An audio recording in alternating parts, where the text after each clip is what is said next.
Exodus chapter 1. Jacob's family in Egypt. When Jacob, Israel, went to Egypt, his sons and their families went with him. Here are the names of those sons: Reuben, Simeon, Levi, Judah, Issachar, Zebulun, Benjamin, Dan, Naphtali, Gad, and Asher. Another son, Joseph, was already in Egypt. So Jacob's whole family was with him in Egypt, 70 descendants in all. Later, Joseph, his brothers, and all the people of that generation died. But the Israelites had many children, and their number grew until the country of Egypt was filled with them. Trouble for the Israelites. Then a new king began to rule Egypt. He did not know Joseph. This king said to his people, "Look at the Israelites. There are too many of them, and they're stronger than we are. We must make plans to stop them from growing stronger. If there is a war, they might join our enemies, defeat us, and escape from the land." The Egyptians decided to make life hard for the Israelites, so they put slave masters over the people. These masters forced the Israelites to build the cities of Pithom and Ramesses for the king. The king used these cities to store grain and other things. The Egyptians forced the Israelites to work harder and harder. But the harder they worked, the more they grew and spread, and the more the Egyptians became afraid of them. So the Egyptians made them work even harder. They made life hard for the Israelites. They forced the Israelites to work hard at making bricks and mortar and to work hard in the fields. The Egyptians showed no mercy in all the hard work they made the Israelites do. The nurses who followed God. There were 2 Hebrew nurses who helped the Israelite women give birth. They were named Shiphrah and Puah. The king of Egypt said to the nurses, "You will continue to help the Hebrew women give birth to their children. If a girl baby is born, let the baby live. But if the baby is a boy, you must kill him." But the nurses trusted God, so they did not obey the king's command. They let all the baby boys live. The king of Egypt called for the nurses and asked them, "Why did you do this?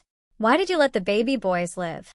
The nurses said to the king, "The Hebrew women are much stronger than the Egyptian women. They give birth to their babies before we can go to help them." The nurses trusted God, so he was good to them and allowed them to have their own families. The Hebrews continued to have more children, and they became very strong. So Pharaoh gave this command to his own people: "If the Hebrew women give birth to a baby girl, let it live. But if they have a baby boy, you must throw it into the Nile River." Exodus chapter 2. Baby Moses. There was a man from the family of Levi who decided to marry a woman from the tribe of Levi. She became pregnant and gave birth to a baby boy. The mother saw how beautiful the baby was and hid him for 3 months. She hid him for as long as she could. After 3 months, she made a basket and covered it with tar so that it would float. Then she put the baby in the basket and put the basket in the river in the tall grass. The baby's sister stayed and watched to see what would happen to the baby. Just then, Pharaoh's daughter went to the river to bathe. She saw the basket in the tall grass. Her servants were walking beside the river, so she told one of them to go get the basket. The king's daughter opened the basket and saw a baby boy. The baby was crying and she felt sorry for him. Then she noticed that it was one of the Hebrew babies. The baby's sister was still hiding. She stood and asked the king's daughter, "Do you want me to go find a Hebrew woman who can nurse the baby and help you care for it?" The king's daughter said, "Yes, please." So the girl went and brought the baby's own mother. The king's daughter said to the mother, "Take this baby and feed him for me. I'll pay you to take care of him." So the woman took her baby and cared for him. The baby grew, and after some time, the woman gave the baby to the king's daughter. The king's daughter accepted the baby as her own son. She named him Moses because she had pulled him from the water. Moses helps his people. Moses grew and became a man. He saw that his own people, the Hebrews, were forced to work very hard. One day he saw an Egyptian man beating a Hebrew man. Moses looked around and saw that no one was watching, so he killed the Egyptian and buried him in the sand. The next day Moses saw 2 Hebrew men fighting each other. He saw that one man was wrong and said to him, "Why are you hurting your neighbor?" The man answered, "Did anyone say you could be our ruler and judge? Tell me, will you kill me as you killed the Egyptian yesterday?" Then Moses was afraid. He thought to himself, Now everyone knows what I did." Pharaoh heard about what Moses did, so he decided to kill him. But Moses ran away from Pharaoh and went to the land of Midian. Moses in Midian. Moses stopped near a well in Midian. There was a priest there who had 7 daughters. These girls came to that well to get water for their father's sheep. They were trying to fill the water trough with water. But there were some shepherds there who chased the girls away and would not let them get water. So Moses helped the girls and gave water to their animals. Then they went back to their father, Reuel. He asked them, "Why have you come home early today?" The girls answered, "The shepherds chased us away, but an Egyptian rescued us. He got water for us and gave it to our animals." So Reuel said to his daughters, "Where's this man? Why did you leave him? Go invite him to eat with us." Moses was happy to stay with that man. Reuel let Moses marry his daughter, Zipporah. Zipporah became pregnant and had a son. Moses named him Gershom because Moses was a stranger in a land that was not his own. God decides to help Israel. A long time passed and that king of Egypt died. But the Israelites were still forced to work very hard. They cried for help, and God heard them. God heard their painful cries and remembered the agreement he made with Abraham, Isaac, and Jacob. God saw the troubles of the Israelites, and he knew that he would soon help them. Exodus chapter 3. The burning bush. Moses' father-in-law was named Jethro. Jethro was a priest of Midian. Moses took care of Jethro's sheep. One day Moses led the sheep to the west side of the desert. He went to a mountain called Horeb, the mountain of God. On that mountain, Moses saw the angel of the Lord in a burning bush. Moses saw a bush that was burning without being destroyed. So he decided to go closer to the bush and see how a bush could continue burning without being burned up. The Lord saw Moses was coming to look at the bush. So he called to him from the bush. He said, "Moses, Moses." Moses said, "Yes, Lord." Then God said, "Don't come any closer. Take off your sandals. You are standing on holy ground. I am the God of your ancestors. I am the God of Abraham, the God of Isaac, and the God of Jacob." Moses covered his face because he was afraid to look at God. Then the Lord said, "I have seen the troubles my people have suffered in Egypt, and I have heard their cries when the Egyptians hurt them. I know about their pain. Now I will go down and save my people from the Egyptians. I will take them from that land and lead them to a good land where they can be free from these troubles. It is a land filled with many good things. Many different people live in that land: the Canaanites, Hittites, Amorites, Perizzites, Hivites, and Jebusites. I have heard the cries of the Israelites, and I have seen the way the Egyptians have made life hard for them. So now I am sending you to Pharaoh. Go. Led my people, the Israelites, out of Egypt." But Moses said to God, "I am not a great man. How can I be the one to go to Pharaoh and lead the Israelites out of Egypt?" God said, "You can do it because I will be with you. This will be the proof that I am sending you. After you lead the people out of Egypt, you will come and worship me on this mountain." Then Moses said to God, "But if I go to the Israelites and say to them, 'The God of your ancestors sent me,' then the people will ask, 'What is his name?' What should I tell them?" Then God said to Moses, "Tell them, 'I am who I am.' When you go to the Israelites, tell them, 'I am sent me to you.'" And God said, "Tell the Israelites that you were sent by Yahweh, the God of your ancestors, the God of Abraham, the God of Isaac, the God of Jacob. This will always be my name. It is how I want the people to remember me from now on. Now go and call together the elders of the people. Tell them that Yahweh, the God of your ancestors, the God of Abraham, Isaac, and Jacob, appeared to you. Give them this message from me. I have been watching over you and have seen what people in Egypt have done to you. And I have decided that I will take you away from the troubles you are suffering in Egypt. I will lead you to the land that now belongs to others, the Canaanites, Hittites, Amorites, Perizzites, Hivites, and Jebusites. I will lead you to a land filled with many good things. The elders will listen to you, and then you and the elders will go to the Pharaoh. You will tell him, 'Yahweh is the God of the Hebrews. He came to us and told us to travel 3 days into the desert. There we must offer sacrifices to Yahweh our God. But I know that the Pharaoh will not let you go. Only a great power will force him to let you go, so I will use my great power against Egypt. I will cause amazing things to happen in that land. After I do this, he will let you go. And I will cause the Egyptians to be kind to the Israelites. They will give many gifts to your people when they leave Egypt. All the Hebrew women will ask their Egyptian neighbors and the Egyptian women living in their houses for gifts. And those Egyptian women will give them gifts of silver, gold, and fine clothing.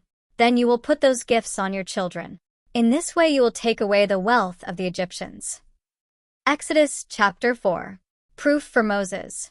Then Moses said to God, "But the Israelites will not believe me when I tell them that you sent me. They will say, 'The Lord did not appear to you.'" But the Lord said to Moses, "What is that you have in your hand?" Moses answered, "It is my walking stick." Then God said, "Throw your walking stick on the ground."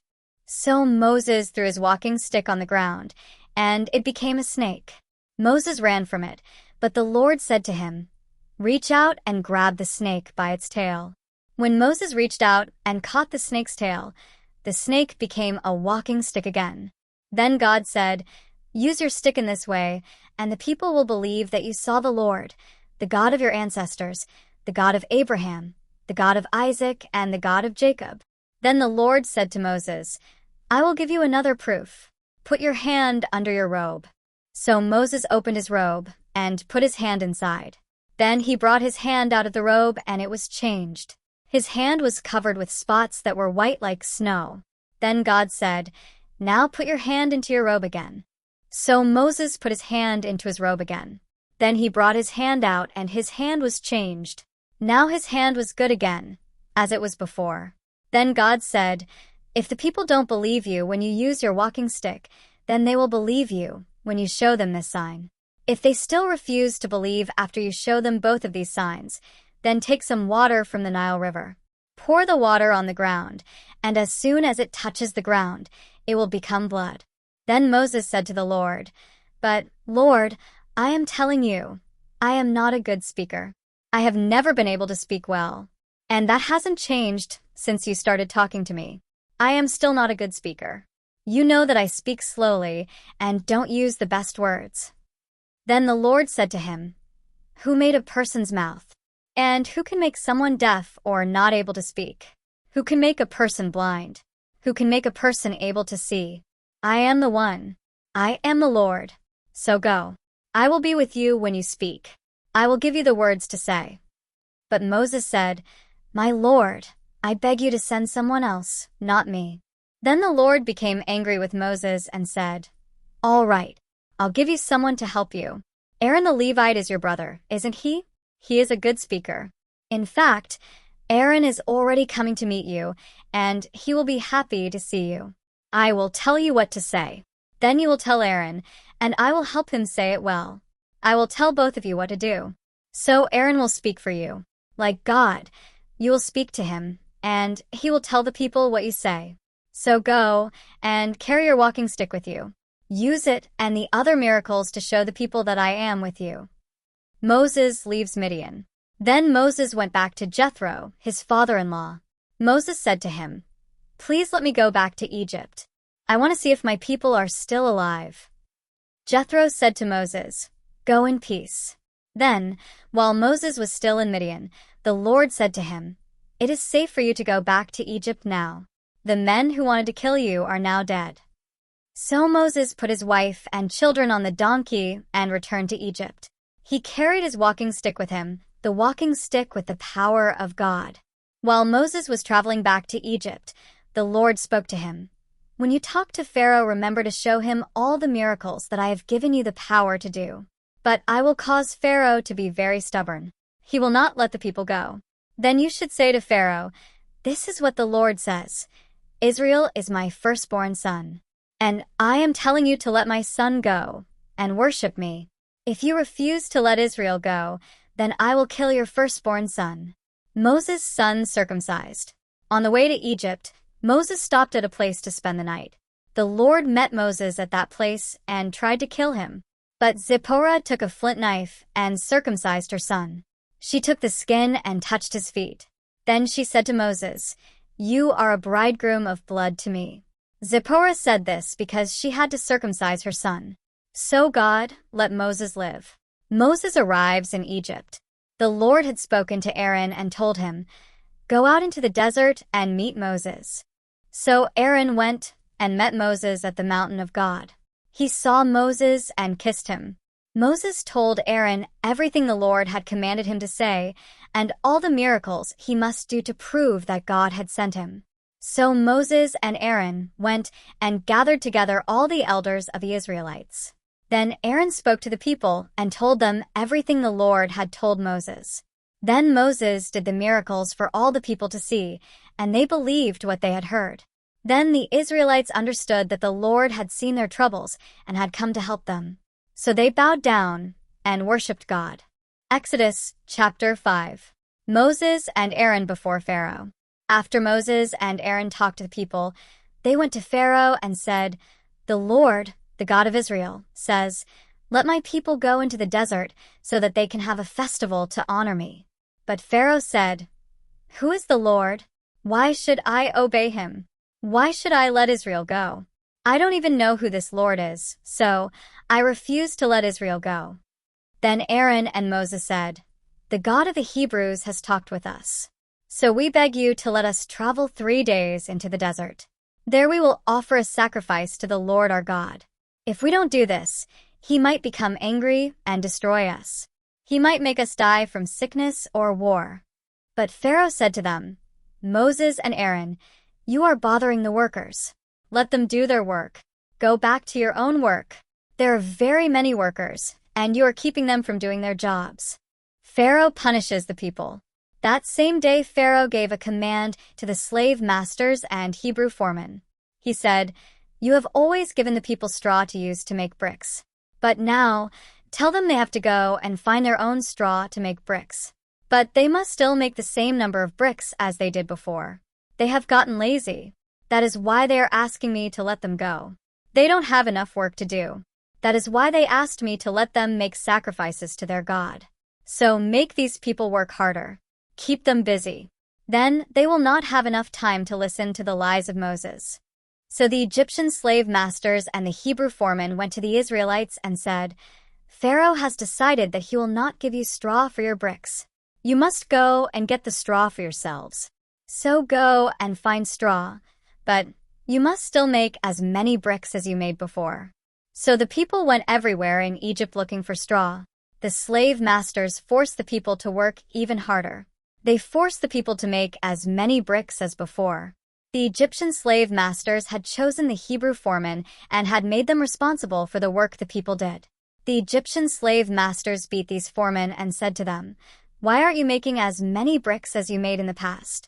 If you could do it then, you can do it now." Then the Hebrew foremen went to Pharaoh. They complained and said, "We are your servants. Why are you treating us like this?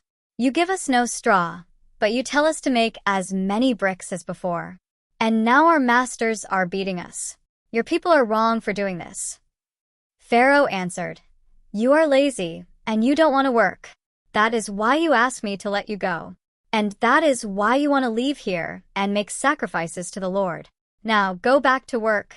We will not give you any straw. And you must still make as many bricks as you did before." The Hebrew foremen knew they were in trouble because the Pharaoh had told them, "You must still make as many bricks as you made before." When they were leaving the meeting with Pharaoh, they passed Moses and Aaron. Moses and Aaron were waiting for them. So they said to Moses and Aaron, "May the Lord judge and punish you for what you did. You made Pharaoh and his rulers hate us. You have given them an excuse to kill us." Moses complains to God. Then Moses prayed to the Lord and said, "Lord, why have you done this terrible thing to your people? Why did you send me here? I went to Pharaoh and said what you told me to say. But since that time, he has made the people suffer, and you have done nothing to help them." Exodus chapter 6. Then the Lord said to Moses, "Now you will see what I will do to Pharaoh. I will use my great power against him, and he will let my people go. He will be so ready for them to leave that he will force them to go." Then God said to Moses, "I am the Lord. I appeared to Abraham, Isaac, and Jacob. They called me God all-powerful. They did not know my name, the Lord. I made an agreement with them. I promised to give them the land of Canaan. They lived in that land, but it was not their own. Now I have heard their painful cries. I know that they are slaves in Egypt, and I remember my agreement. So tell the Israelites that I say to them, I am the Lord. I will save you. You will no longer be slaves of the Egyptians. I will use my great power to make you free, and I will bring terrible punishment to the Egyptians. You will be my people, and I will be your God. I am the Lord your God, and you will know that I made you free from Egypt. I made a great promise to Abraham, Isaac, and Jacob. I promised to give them a special land. So I will lead you to that land. I will give you that land. It will be yours. I am the Lord. So Moses told this to the Israelites, but the people would not listen to him. They were working so hard that they were not patient with Moses. Then the Lord said to Moses, Go tell Pharaoh that he must let the Israelites leave his land. But Moses answered, Lord, the Israelites refuse to listen to me. So surely Pharaoh will also refuse to listen. I am a very bad speaker. But the Lord talked with Moses and Aaron and commanded them to go and talk to the Israelites and to Pharaoh, the king of Egypt. He commanded them to lead the Israelites out of the land of Egypt. Some of the families of Israel. These are the names of the leaders of the families of Israel. Israel's first son Reuben had 4 sons. They were Hanok, Palu, Hezron, and Carmi. Simeon's sons were Jemuel, Jamin, Ohad, Jachin, Zohar, and Shaul. Shaul was the son from a Canaanite woman. Levi lived 137 years. His sons were Gershon, Kohath, and Merari. Gershon had 2 sons, Libni and Shimi. Kohath lived 133 years. His sons were Amram, Izhar, Hebron, and Uzziel. Merari's sons were Mali and Mushi. All these families were from Israel's son Levi. Amram lived 137 years. He married his father's sister, Jochebed. Amram and Jochebed gave birth to Aaron and Moses. Izhar's sons were Korah, Nepheg, and Zikri. Uzziel's sons were Mishael, Elzaphan, and Sithri. Aaron married Elisheba. Elisheba was the daughter of Amminadab and the sister of Nahshon. Aaron and Elisheba gave birth to Nadab, Abihu, Eleazar, and Ithamar. The sons of Korah, that is, the ancestors of the Korahites, were Sur, Elkanah, and Abiasaph. Aaron's son, Eleazar, married a daughter of Putiel. She gave birth to Phinehas. All these people were from Israel's son Levi. Aaron and Moses were from this tribe. And they are the men the Lord spoke to and said, Lead my people out of Israel in groups. Aaron and Moses are the men who talked to Pharaoh, the king of Egypt, and told him to let the Israelites leave Egypt. God repeats his call to Moses. The Lord spoke to Moses again in the land of Egypt. He said, I am the Lord. Tell the king of Egypt everything I tell you. But Moses, standing there before the Lord, said, You know me. I'm a very bad speaker. How will I make the king listen to me? Exodus chapter 7. The Lord said to Moses, See how important I have made you? In speaking to Pharaoh, you will be like God, and your brother Aaron will be your prophet. You will tell Aaron everything that I command you. Then he will tell the king what I say. And Pharaoh will let the Israelites leave this country. But I will make Pharaoh stubborn so that he will not do what you tell him. Then I will do many miracles in Egypt to prove who I am. But he will still refuse to listen. So then I will punish Egypt very much. And I will lead my army, my people, out of that land. I will punish the people of Egypt, and they will learn that I am the Lord. Then I will lead my people out of their country. Moses and Aaron did what the Lord told them. Moses was 80 years old at the time, and Aaron was 83. Moses' walking stick becomes a snake. The Lord said to Moses and Aaron, Pharaoh will ask you to prove your power. He will ask you to do a miracle. Tell Aaron to throw his walking stick on the ground. While Pharaoh is watching, the stick will become a snake. So Moses and Aaron went to Pharaoh and obeyed the Lord. Aaron threw his walking stick down. While Pharaoh and his officers watched, the stick became a snake. So Pharaoh called for his wise men and magicians. These men used their magic, and they were able to do the same thing as Aaron. They threw their walking sticks on the ground, and their sticks became snakes. But then Aaron's walking stick ate theirs.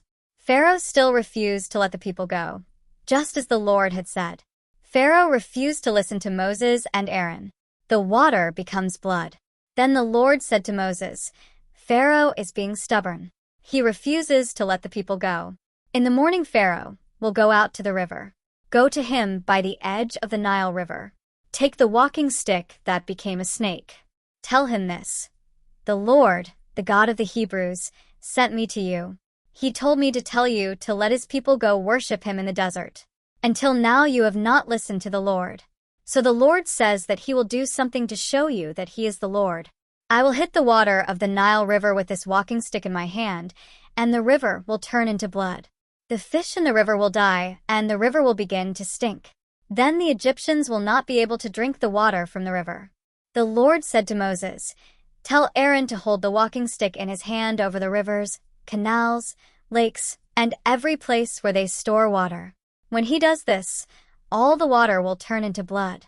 All the water, even the water stored in wood and stone jars, will turn into blood."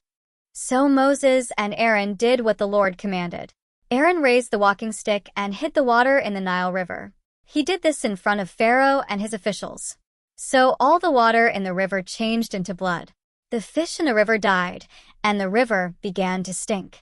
So the Egyptians could not drink water from the river. The blood was everywhere in Egypt. The magicians used their magic to do the same thing. So Pharaoh refused to listen to Moses and Aaron. This happened just as the Lord said. Pharaoh ignored what Moses and Aaron had done.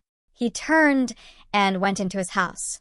The Egyptians could not drink the water from the river, so they dug wells around the river for water to drink.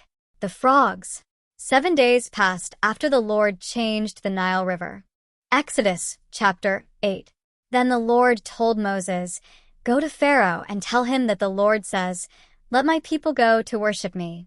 If you refuse to let my people go, then I will fill Egypt with frogs. The Nile River will be filled with frogs. They will come from the river and enter your houses. They will be in your bedrooms and in your beds. They will be in the houses of your officials and in your ovens and in your jars of water. The frogs will be all over you, your people and your officials." Then the Lord said to Moses, "Tell Aaron to hold the walking stick in his hand over the canals, rivers, and lakes. Then the frogs will come out onto the land of Egypt." So Aaron raised his hand over the waters of Egypt, and the frogs began coming out of the water and covered the land of Egypt. The magicians used their magic to do the same thing, so even more frogs came out onto the land in Egypt. Pharaoh called for Moses and Aaron and said, "Ask the Lord to remove the frogs from me and my people. I will let the people go to offer sacrifices to the Lord." Moses said to Pharaoh, "I will pray for you, your people and your officials. Then the frogs will leave you and your houses. They will remain only in the river. When do you want the frogs to go away?" Pharaoh said, "Tomorrow." Moses said, "It will happen as you say. In this way you will know that there is no God like the Lord our God. The frogs will leave you, your house, your officials, and your people. They will remain only in the river." Moses and Aaron left Pharaoh. Moses prayed to the Lord about the frogs he had sent against Pharaoh. And the Lord did what Moses asked. The frogs died in the houses, in the yards, and in the fields. They began to rot, and the whole country began to stink. But when Pharaoh saw that they were free of the frogs, he again became stubborn. Pharaoh did not do what Moses and Aaron had asked him to do. This happened just as the Lord had said. The lice. Then the Lord said to Moses, "Tell Aaron to raise his stick and hit the dust on the ground, and everywhere in Egypt dust will become lice." They did this. Aaron raised the stick in his hand and hit the dust on the ground, and everywhere in Egypt the dust became lice. The lice got on the animals and the people. The magicians used their magic and tried to do the same thing, but the magicians could not make lice come from the dust. The lice remained on the animals and the people. So the magicians told Pharaoh that the power of God did this. But Pharaoh refused to listen to them. This happened just as the Lord had said. The flies. The Lord said to Moses, "Get up in the morning and go to Pharaoh. he will go out to the river. Tell him that the Lord says, 'Let my people go and worship me.' If you don't let my people go, then flies will come into your houses. The flies will be on you and your officials. The houses of Egypt will be full of flies. They will be all over the ground too. But I will not treat the Israelites the same as the Egyptians. There will not be any flies in Goshen, where my people live. In this way you will know that I, the Lord, am in this land. So tomorrow I will treat my people differently from your people. This will be my proof." So the Lord did just what he said. Millions of flies came into Egypt. The flies were in Pharaoh's house, and they were in all his officials' houses. They were all over Egypt. The flies were ruining the country. So Pharaoh called for Moses and Aaron and told them, "Offer sacrifices to your God here in this country." But Moses said, "It would not be right to do that. The Egyptians think it is terrible to kill animals as sacrifices for the Lord our God. If we do this here, the Egyptians will see us and throw stones at us and kill us. Let us go 3 days into the desert and offer sacrifices to the Lord our God." This is what he told us to do. So Pharaoh said, "I will let you go and offer sacrifices to the Lord your God in the desert, but you must not go very far. Now, go and pray for me." Moses said, "Look, I will leave and ask the Lord to remove the flies from you, your people, and your officials tomorrow. But you must not stop the people from offering sacrifices to the Lord." So Moses left Pharaoh and prayed to the Lord.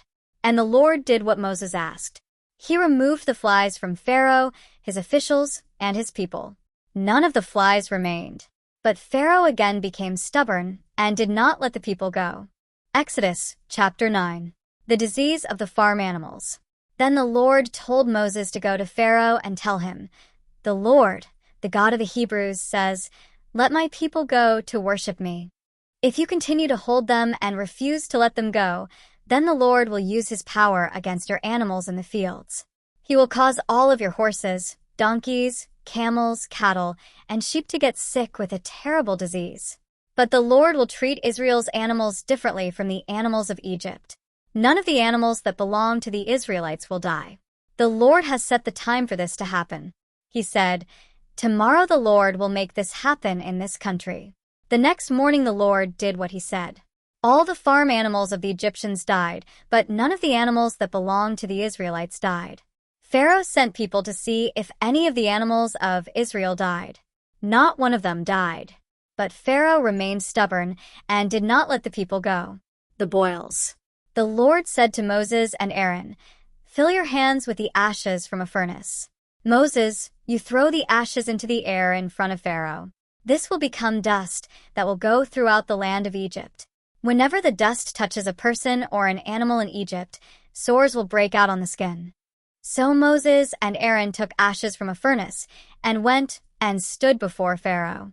Moses threw the ashes into the air, and sores began breaking out on people and animals. The magicians could not stop Moses from doing this, because even the magicians had the sores. This happened everywhere in Egypt. But the Lord made Pharaoh stubborn, so he refused to listen to Moses and Aaron, just as the Lord had said. The hail. Then the Lord said to Moses, "Get up in the morning and go to Pharaoh. Tell him that the Lord, the God of the Hebrews, says, 'Let my people go to worship me. This time, I will use my full power against you, your officials and your people. Then you will know that there is no God in the world like me. I could use my power and cause a disease that would wipe you and your people off the earth. But I have put you here for a reason. I have put you here so that I could show you my power. Then people all over the world will learn about me. You are still against my people. You are not letting them go free. So at this time tomorrow, I will cause a very bad hailstorm. There has never been a hailstorm like this in Egypt, not since Egypt became a nation. Now, you must put your animals in a safe place. Everything you own that is now in the fields must be put in a safe place. Any person or animal that remains in the fields will be killed. The hail will fall on everything that is not gathered into your houses." Some of Pharaoh's officials paid attention to the Lord's message. They quickly put all of their animals and slaves into houses. But other people ignored the Lord's message and lost all their slaves and animals that were in the fields. The Lord told Moses, "Raise your hand into the air, and the hail will start falling all over Egypt. The hail will fall on all the people, animals, and plants in all the fields of Egypt." So Moses raised his walking stick into the air, and the Lord sent hail with thunder and lightning down on the earth. The Lord caused hail to fall all over Egypt. The hail was falling, and lightning was flashing all through it. It was the worst hailstorm that had ever hit Egypt since it had become a nation. The storm destroyed everything in the fields in Egypt. The hail destroyed people, animals, and plants. The hail also broke all the trees in the fields. The only place that did not get hail was the land of Goshen, where the Israelites lived. Pharaoh sent for Moses and Aaron and told them, "This time I have sinned. The Lord is right, and I and my people are wrong. We have had enough of this hail and thunder. Ask the Lord to stop the storm, and I will let you go. You don't have to stay here." Moses told Pharaoh, "When I leave the city, I will lift my hands in prayer to the Lord, and the thunder and hail will stop. Then you will know that the Lord is in this land. But I know that you and your officials don't really fear and respect the Lord yet." The flax had already developed its seeds, and the barley was already blooming. So these plants were destroyed. But wheat and spelt ripened later than the other grains, so these plants were not destroyed. Moses left Pharaoh and went outside the city. He lifted his hands in prayer to the Lord. And the thunder and hail stopped, and then even the rain stopped. When Pharaoh saw that the rain, hail, and thunder had stopped, he again did wrong. He and his officials became stubborn again.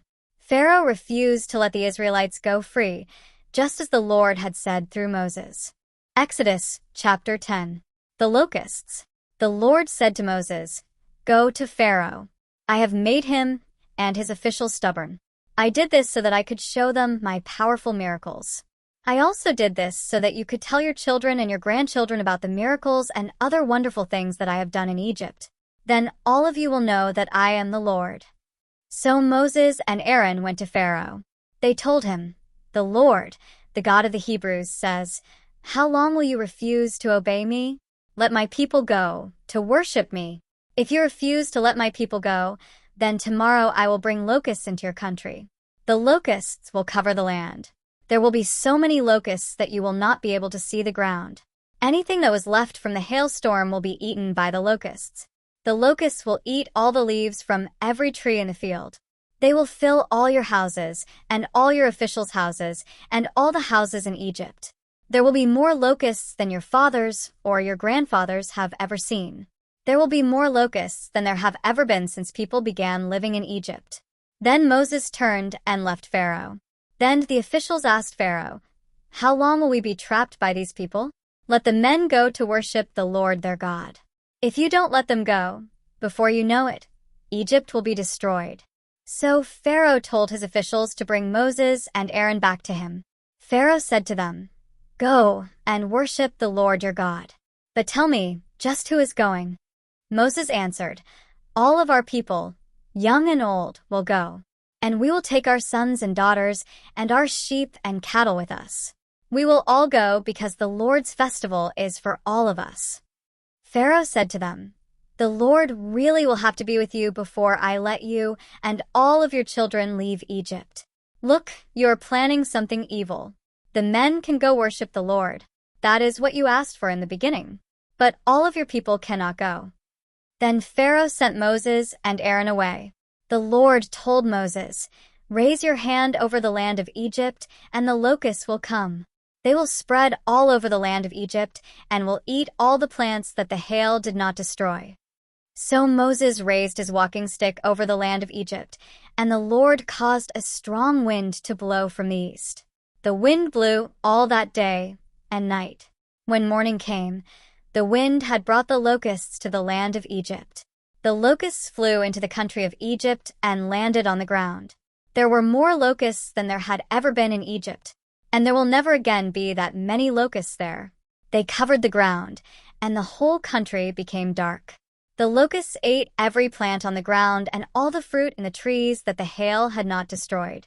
There were no leaves left on any of the trees or plants anywhere in Egypt. Pharaoh quickly called for Moses and Aaron. Pharaoh said, "I have sinned against the Lord your God and against you.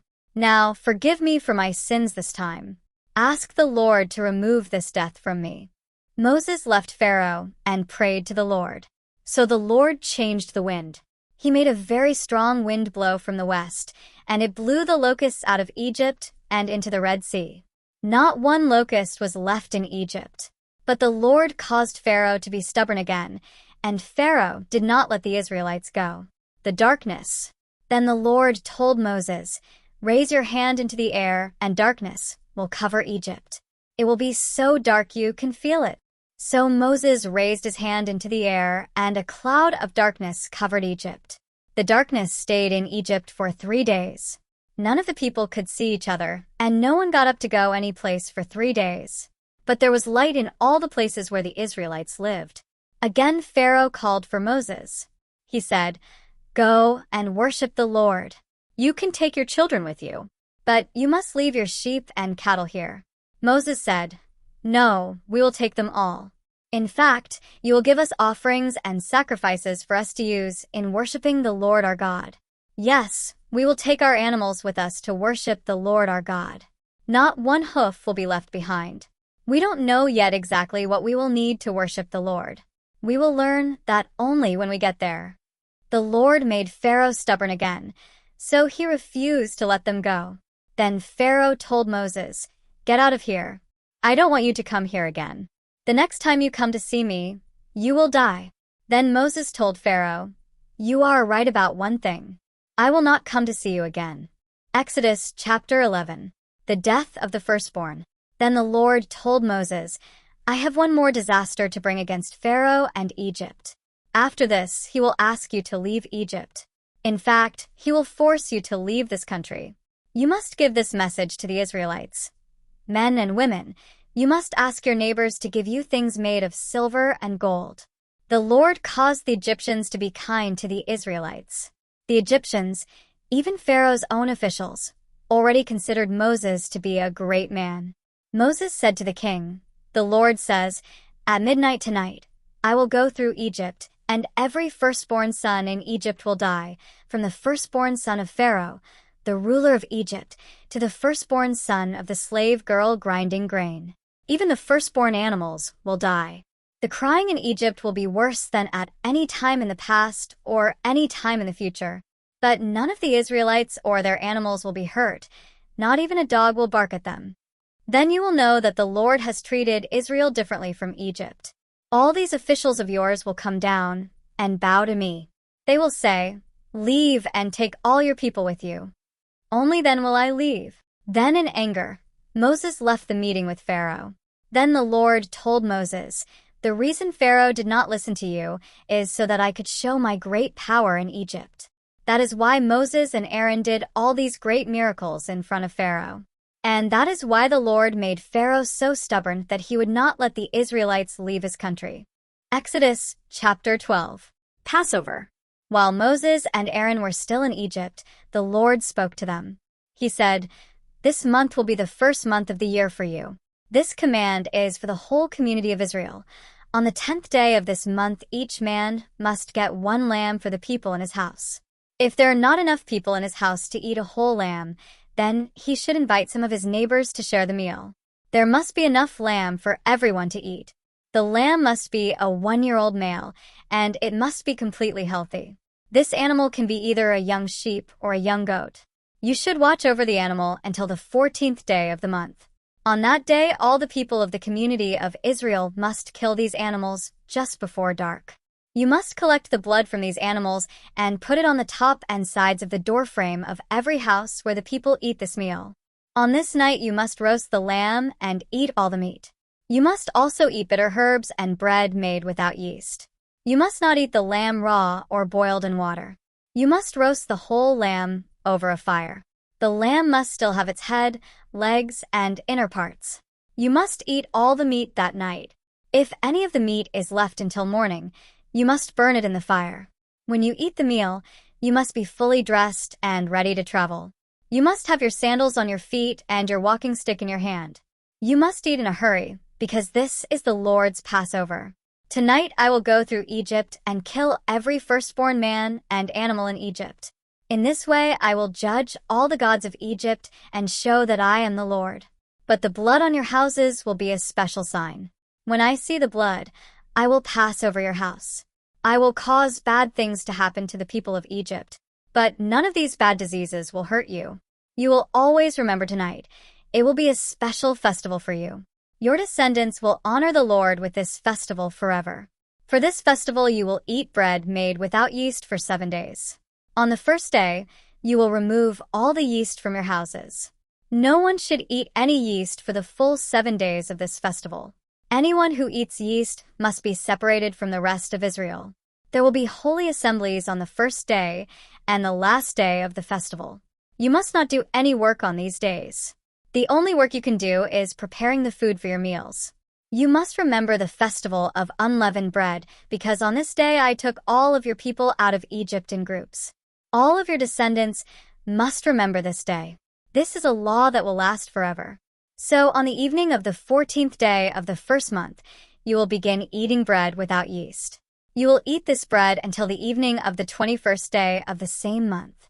For 7 days, there must not be any yeast in your houses.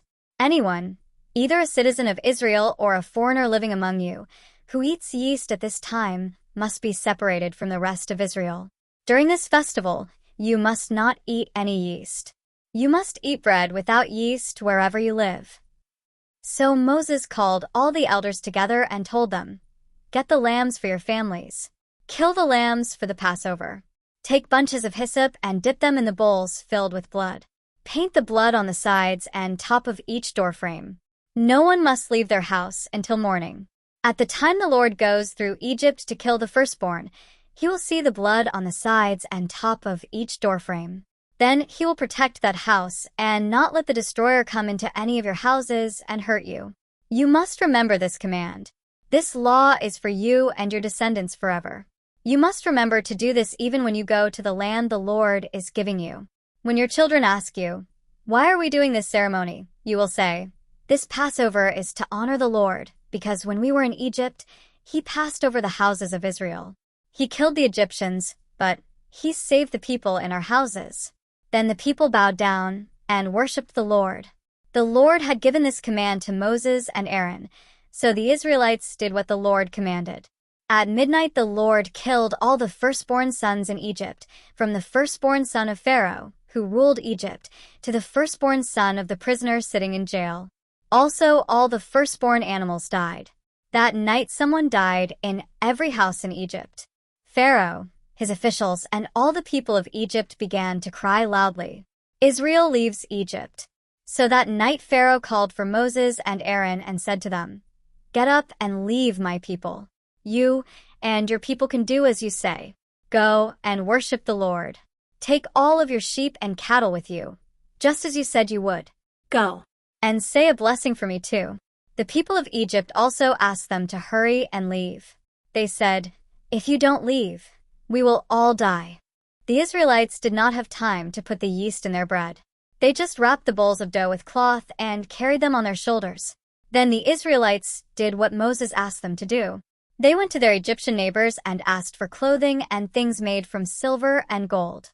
The Lord caused the Egyptians to be kind to the Israelites, so the Egyptians gave their riches to the Israelites. The Israelites traveled from Ramesses to Sukkot. There were about 600,000 men, not counting the small boys. A great number of people who were not Israelites went with them, along with many sheep, cattle, and other livestock. The people did not have time to put yeast in their bread or make any special food for their journey, so they had to bake their bread without yeast. The Israelites had lived in Egypt for 430 years. After 430 years, to the very day, all the armies of the Lord left Egypt. The night they left, the Lord watched over them to bring them safely out of Egypt. So the Israelites will always celebrate this night each year to remember what the Lord did. The Lord told Moses and Aaron, "These are the rules for Passover. No foreigner is allowed to eat the Passover meal. A foreigner who is only a hired worker or is only staying in your country is not allowed to eat the meal. But if someone buys a slave and circumcises him, then the slave can eat the Passover meal. Each family must eat the meal in one house. None of the food is to be taken outside the house. Don't break any of the lamb's bones. The whole community of Israel must do this ceremony. If a foreigner living among you wants to share in the Lord's Passover, he must be circumcised. Then he can share in the meal like any other citizen of Israel. But a man who is not circumcised cannot eat the Passover meal. The same rules are for everyone. It doesn't matter if they are citizens or foreigners living among you. So all the Israelites obeyed the commands that the Lord gave to Moses and Aaron. On that same day, the Lord led all the Israelites out of the country of Egypt. The people left in groups. Exodus chapter 13. Then the Lord said to Moses, "You must give me every male in Israel who is his mother's first child." That means that every firstborn baby boy and every firstborn male animal will be mine. Moses said to the people, "Remember this day. You were slaves in Egypt, but on this day the Lord used his great power and made you free. You must not eat bread with yeast. Today, in the month of Abib, you are leaving Egypt. The Lord made a special promise to your ancestors. He promised to give you the land of the Canaanites, Hittites, Amorites, Hivites, and Jebusites. After the Lord leads you to the land filled with many good things, then you must remember this day. You must have a special day of worship on this day during the first month of every year. For 7 days, you must eat only bread without yeast. On the 7th day, there will be a great festival to show honor to the Lord. So for 7 days, you must not eat any bread made with yeast. There must be no bread with yeast any place in your land. On this day, you should tell your children, "We are having this festival because the Lord took me out of Egypt." This festival will help you remember. It will be like a string tied on your hand. It will be like a sign before your eyes. This festival will help you remember the Lord's teachings. It will help you remember that the Lord used his great power to take you out of Egypt. So remember this festival every year at the right time. The Lord will lead you into the land he promised to give you. The Canaanites live there now. But God promised your ancestors that he would give you this land. When that happens, you must remember to give the Lord every firstborn boy. And every male animal that is the firstborn must also be given to the Lord. Every firstborn donkey can be bought back. You can offer a lamb and keep the donkey. If you don't want to buy back the donkey like this, then you must break its neck to kill it. But every firstborn baby boy must be bought back from the Lord. In the future, your children will ask why you do this. They will say, "What does all this mean?" And you will answer, "The Lord used his great power to save us from Egypt. We were slaves in that place, but he led us out and brought us here. In Egypt, Pharaoh was stubborn and refused to let us leave. So the Lord killed every firstborn in all the land. The Lord killed the firstborn males, animal and human. That is why I give every firstborn male animal to the Lord, and that is why I buy back each of my firstborn sons from him. This is like a string tied on your hand, like a sign in front of your eyes. It helps you remember that the Lord brought us out of Egypt with his great power." The trip out of Egypt. Pharaoh made the people leave Egypt. God did not let the people take the road leading to the land of the Philistines. That road by the Mediterranean Sea is the shortest way, but God said, if the people go that way, they will have to fight. Then they might change their minds and go back to Egypt. So God led them another way through the desert by the Red Sea. The Israelites were dressed for war when they left Egypt. Joseph goes home. Moses carried the bones of Joseph with him. Before Joseph died, he made the Israelites promise to do this for him. He said, "When God saves you, remember to carry my bones with you out of Egypt." The Lord leads his people. The Israelites left Sukkot and camped at Etham. Etham was near the desert. The Lord led the way. During the day, he used a tall cloud to lead the people. And during the night, he used a tall column of fire to lead the way. This fire gave them light, so that they could also travel at night. The cloud was always with them during the day, and the column of fire was always with them at night. Exodus chapter 14. Then the Lord said to Moses, "Tell the people to go back to Pi Hahiroth." Tell them to spend the night between Migdol and the Red Sea, near Baal-zephon. Pharaoh will think that the Israelites are lost in the desert and that the people will have no place to go. I will make Pharaoh brave, and he will chase you. But I will defeat Pharaoh and his army. This will bring honor to me. Then the people of Egypt will know that I am the Lord." So the Israelites did what he told them. Pharaoh chases the Israelites. Pharaoh received a report that the Israelites had escaped.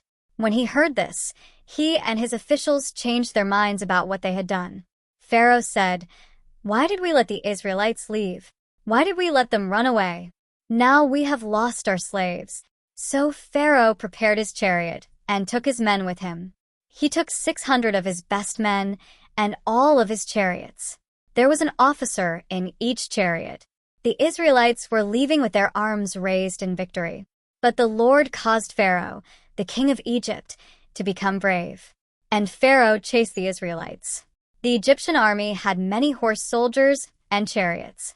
They chased the Israelites and caught up with them while they were camped near the Red Sea at Pi-Hahiroth, east of Baal-zephon. When the Israelites saw Pharaoh and his army coming toward them, they were very frightened and cried to the Lord for help. They said to Moses, "Why did you bring us out of Egypt? Did you bring us out here in the desert to die? We could have died peacefully in Egypt. There were plenty of graves in Egypt. We told you this would happen. In Egypt we said, 'Please don't bother us. Let us stay and serve the Egyptians.' It would have been better for us to stay and be slaves than to come out here and die in the desert." But Moses answered, "Don't be afraid. Don't run away. Stand where you are and watch the Lord save you today. You will never see these Egyptians again. You will not have to do anything but stay calm. The Lord will do the fighting for you." Then the Lord said to Moses, "Why are you still crying to me? Tell the Israelites to start moving. Raise the walking stick in your hand over the Red Sea, and the sea will split. Then the people can go across on dry land. I have made the Egyptians brave, so they will chase you. But I will show you that I am more powerful than Pharaoh and all of his horses and chariots. Then Egypt will know that I am the Lord. They will honor me when I defeat Pharaoh and his horse soldiers and chariots." The Lord defeats the Egyptian army. Then the angel of God moved to the back of the people. The angel was usually in front of the people, leading them. So the tall cloud moved from in front of the people and went to the back of the people. In this way the cloud stood between the Egyptians and the Israelites. There was light for the Israelites, but there was darkness for the Egyptians. So the Egyptians did not come any closer to the Israelites that night. Moses raised his hand over the Red Sea, and the Lord caused a strong wind to blow from the east. The wind blew all night long. The sea split, and the wind made the ground dry. The Israelites went through the sea on dry land. The water was like a wall on their right and on their left. Then all of Pharaoh's chariots and horse soldiers followed them into the sea. Early that morning the Lord looked down from the tall cloud and column of fire at the Egyptian army. Then he made them panic. The wheels of the chariots became stuck. It was very hard to control the chariots. The Egyptians shouted, "Let's get out of here. The Lord is fighting against us. He is fighting for the Israelites." Then the Lord told Moses, "Raise your hand over the sea to make the water fall and cover the Egyptian chariots and horse soldiers." So just before daylight, Moses raised his hand over the sea, and the water rushed back to its proper level. The Egyptians were running as fast as they could from the water, but the Lord swept them away with the sea. The water returned to its normal level and covered the chariots and horse soldiers. Pharaoh's army had been chasing the Israelites, but that army was destroyed. None of them survived. But the Israelites crossed the sea on dry land. The water was like a wall on their right and on their left. So that day the Lord saved the Israelites from the Egyptians. Later, the Israelites saw the dead bodies of the Egyptians on the shore of the Red Sea. The Israelites saw the great power of the Lord when he defeated the Egyptians. So the people feared and respected the Lord, and they began to trust the Lord and his servant Moses. Exodus chapter 15. The Song of Moses. Then Moses and the Israelites began singing this song to the Lord. "I will sing to the Lord. He has done great things. He threw horse and rider into the sea. The Lord is my strength. He saves me, and I sing songs of praise to him. He is my God, and I praise him. He is the God of my ancestors, and I honor him. The Lord is a great soldier. The Lord is his name. He threw Pharaoh's chariots and soldiers into the sea. Pharaoh's very best soldiers drowned in the Red Sea. The deep water covered them, and they sank to the bottom like rocks. Lord, your right hand is amazingly strong. With your right hand, Lord, you broke the enemy to pieces. In your great majesty you destroyed those who stood against you. Your anger destroyed them, like fire burning straw. The wind you sent in anger piled the water high. The flowing water became a wall, solid to its deepest parts. The enemy said, I'll chase them and catch them. I'll take all their riches. I'll take it all with my sword. I'll take everything for myself. But you blew on them and covered them with the sea. They sank like lead into the deep sea. Are there any gods like the Lord? No, there are no gods like you. You are wonderfully holy. You are amazingly powerful. You do great miracles. You raised your right hand to punish the enemy, and the ground opened up to swallow them. But with your kindness, you led the people you saved, and with your strength, you led them to your holy land. The other nations will hear this story, and they will be frightened. The Philistines will shake with fear. The commanders of Edom will tremble. The leaders of Moab will be afraid. The people of Canaan will lose courage. They will be filled with fear. When they see your strength, they will be as still as a rock, Lord, while your people, the ones you made, pass by. You will lead your people to your own mountain. You will let them live by the place that you, Lord, prepared as your home. It is the temple, Lord, that you yourself built. The Lord will rule forever and ever. Yes, it really happened. Pharaoh's horses and riders and chariots went into the sea, and the Lord brought all the water of the sea down on top of them. But the Israelites walked through that sea on dry land. Then Aaron's sister, the woman prophet Miriam, took a tambourine. She and the women began singing and dancing. Miriam repeated the words, "Sing to the Lord. He has done great things. He threw horse and rider into the sea." Israel goes into the desert. Moses led the Israelites away from the Red Sea and into the desert of Shur. They traveled for 3 days in the desert. They could not find any water. Then they came to Marah. There was water at Marah, but it was too bitter to drink. That is why the place was named Marah. The people began complaining to Moses. They said, "Now what will we drink?" So Moses called to the Lord, and the Lord showed him a large piece of wood. When Moses put the wood in the water became good to drink. There the Lord put in place a law and a command for him and tested him to see if he would obey. He said to him, "I am the Lord your God. If you listen to me and do what I say is right, and if you obey all my commands and laws, then I will not give you any of the sicknesses that I gave the Egyptians. I am the Lord who heals you." Then the people traveled to Elim. At Elim there were 12 springs of water and 70 palm trees. So the people made their camp there near that water. Exodus chapter 16. Israel complains, so God sends food. Then all the Israelites left Elim. They reached the western Sinai desert between Elim and Mount Sinai on the 15th day of the second month after leaving Egypt. Then the whole community of Israelites began complaining again. They complained to Moses and Aaron in the desert. They said, "It would have been better if the Lord had just killed us in the land of Egypt. At least there we had plenty to eat. We had all the food we needed. But now you have brought us out here into this desert to make us all die from hunger." Then the Lord said to Moses, "I will cause food to fall from the sky. This food will be for you to eat. Every day the people should go out and gather the food they need that day. I will do this to see if they will do what I tell them. Every day the people will gather only enough food for one day. But on Friday, when the people prepare their food, they will see that they have enough food for 2 days." So Moses and Aaron said to the Israelites, "Tonight you will see the power of the Lord. You will know that he is the one who brought you out of Egypt. You have been complaining about the Lord, and he heard you. So tomorrow morning you will see the glory of the Lord."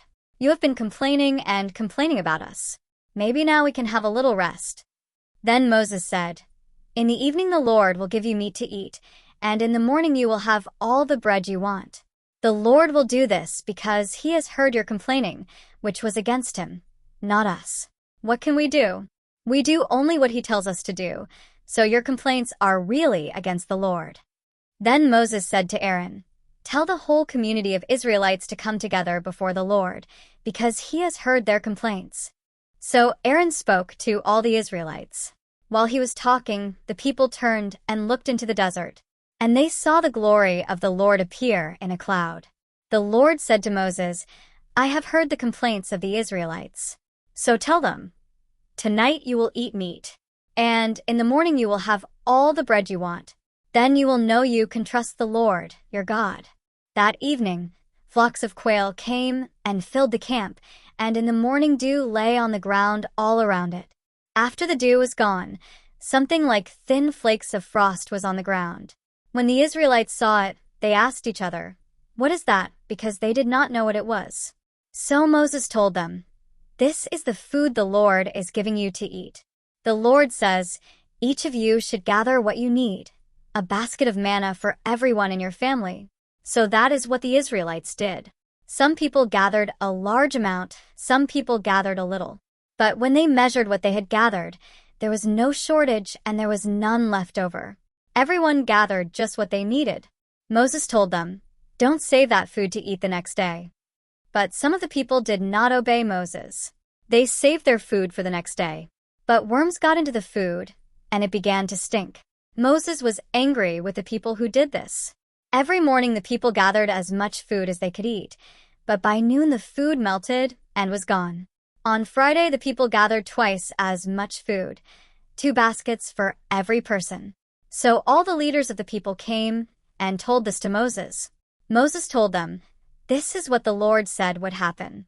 It happened because tomorrow is the Sabbath, the special day of rest to honor the Lord. You can cook all the food you need to cook for today, but save the rest of this food for tomorrow morning." So the people saved the rest of the food for the next day, as Moses had commanded, and none of the food spoiled or had worms in it. On Saturday, Moses told the people, "Today is the Sabbath, the special day of rest to honor the Lord. So none of you should be out in the fields. Eat the food you gathered yesterday. You should gather the food for 6 days. But the 7th day of the week is a day of rest, so there will not be any of the special food on the ground." On Saturday, some of the people went out to gather some of the food, but they could not find any. Then the Lord said to Moses, "How long will you people refuse to obey my commands and teachings? Look, the Lord has made the Sabbath a day of rest for you. So on Friday, he'll give you enough food for 2 days. Then on the Sabbath, each of you should sit down and relax. Stay where you are." So the people rested on the Sabbath. The people called the special food manna. It was like small white coriander seeds and tasted like thin cakes made with honey. Moses told the people what the Lord said, "Save a basket of this food for your descendants. Then they can see the food that I gave to you in the desert when I took you out of Egypt." So Moses told Aaron, "Take a jar and fill it with a full basket of manna. Save this manna to put before the Lord. Save it for our descendants." Aaron did what the Lord had commanded Moses. Aaron put the jar of manna in front of the box of the agreement. The people ate the manna for 40 years until they came to the land of rest, that is, until they came to the edge of the land of Canaan. The measure they used for the manna was an omer. An omer was about 8 cups. Exodus chapter 17. Water from the rock. The Israelites left the western Sinai desert. They traveled all together from place to place, as the Lord commanded. They camped at Rephidim, but there was no water for the people to drink. So they turned against Moses and started arguing with him. They said, "Give us water to drink." Moses said to them, "Why have you turned against me? Why are you testing the Lord?" But the people were very thirsty, so they continued complaining to Moses. They said, "Why did you bring us out of Egypt?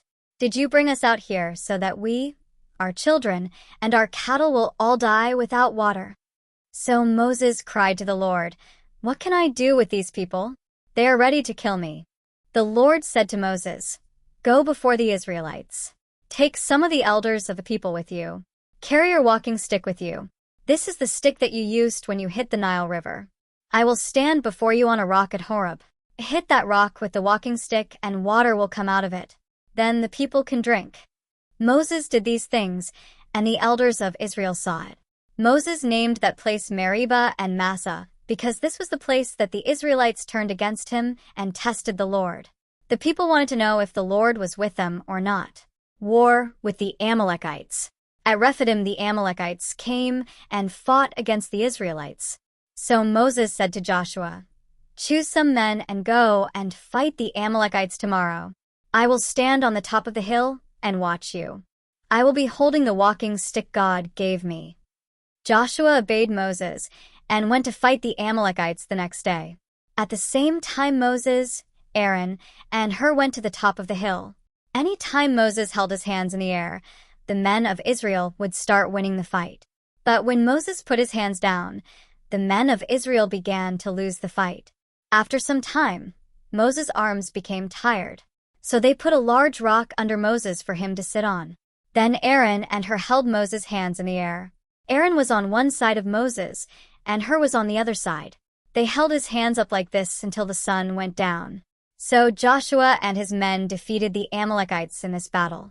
Then the Lord said to Moses, "Write about this battle.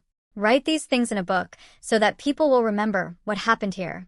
And be sure to tell Joshua that I will completely destroy the Amalekites from the earth." Then Moses built an altar and named it, "The Lord is my flag." Moses said, "I lifted my hands toward the Lord's throne." So the Lord fought against the Amalekites, as he always has. Exodus chapter 18. Advice from Moses' father-in-law. Jethro, Moses' father-in-law, was a priest in Midian. He heard about the many ways that God helped Moses and the Israelites. He heard about the Lord leading the Israelites out of Egypt. So Jethro went to Moses while Moses was camped near the mountain of God. Jethro brought Moses' wife, Zipporah, with him. Zipporah was not with Moses, because Moses had sent her home. Jethro also brought Moses 2 sons with him. The first son was named Gershom because when he was born, Moses said, "I am a stranger in a foreign country." The other son was named Eleazar because when he was born, Moses said, "The God of my father helped me and saved me from the king of Egypt." So Jethro went to Moses while Moses was camped in the desert near the mountain of God. Moses' wife and his 2 sons were with Jethro. Jethro sent a message to Moses that said, "This is your father-in-law Jethro. I am bringing your wife and her 2 sons to you." So Moses went out to meet his father-in-law. Moses bowed down before him and kissed him. The 2 men asked about each other's health. Then they went into Moses' tent to talk more. Moses told Jethro everything the Lord had done for the Israelites. He told what the Lord did to Pharaoh and the people of Egypt. He told about all the problems they had along the way. And he told his father-in-law how the Lord saved the Israelites every time there was trouble. Jethro was happy when he heard all the good things the Lord had done for Israel. He was glad that the Lord had freed the Israelites from the Egyptians. He said, "Praise the Lord. He freed you from the power of Egypt. He saved you from Pharaoh. Now I know the Lord is greater than all the gods." They thought they were in control, but look what God did. Jethro got some sacrifices and offerings to honor God. Then Aaron and all the elders of Israel came to eat with Moses' father-in-law Jethro. They all ate together there with God. The next day, Moses had the special job of judging the people. There were so many people that they had to stand before him all day. Jethro saw Moses judging the people. He asked, "Why are you doing this? Why are you the only judge? And why do people come to you all day?" Then Moses said to his father-in-law, "The people come to me and ask me to ask for God's decision for their problem. If people have an argument, they come to me and I decide which person is right. In this way, I teach the people God's laws and teachings." But Moses' father-in-law said to him, "This isn't the right way to do this. It is too much work for you to do alone. You cannot do this job by yourself. It wears you out, and it makes the people tired too. Now listen to me. Let me give you some advice. And I pray God will be with you. You should continue listening to the problems of the people. And you should continue to speak to God about these things. You should explain God's laws and teachings to the people. Warn them not to break the laws. Tell them the right way to live and what they should do. But you should also choose some of the people to be judges and leaders. Choose good men you can trust, men who respect God. Choose men who will not change their decisions for money. Make these men rulers over the people. There should be rulers over 1,000 people, 100 people, 50 people, and even over 10 people. Let these rulers judge the people. If there is a very important case, then they can come to you and let you decide what to do. But they can decide the other cases themselves. In this way, these men will share your work with you, and it will be easier for you to lead the people. If you do this as God directs you, then you will be able to do your job without tiring yourself out. And the people can still have all their problems solved before they return home. So Moses did what Jethro told him. Moses chose good men from among the Israelites. He made them leaders over the people. There were rulers over 1,000 people, 100 people, 50 people, and 10 people. These rulers were judges for the people. The people could always bring their arguments to these rulers, and Moses had to decide only the most important cases.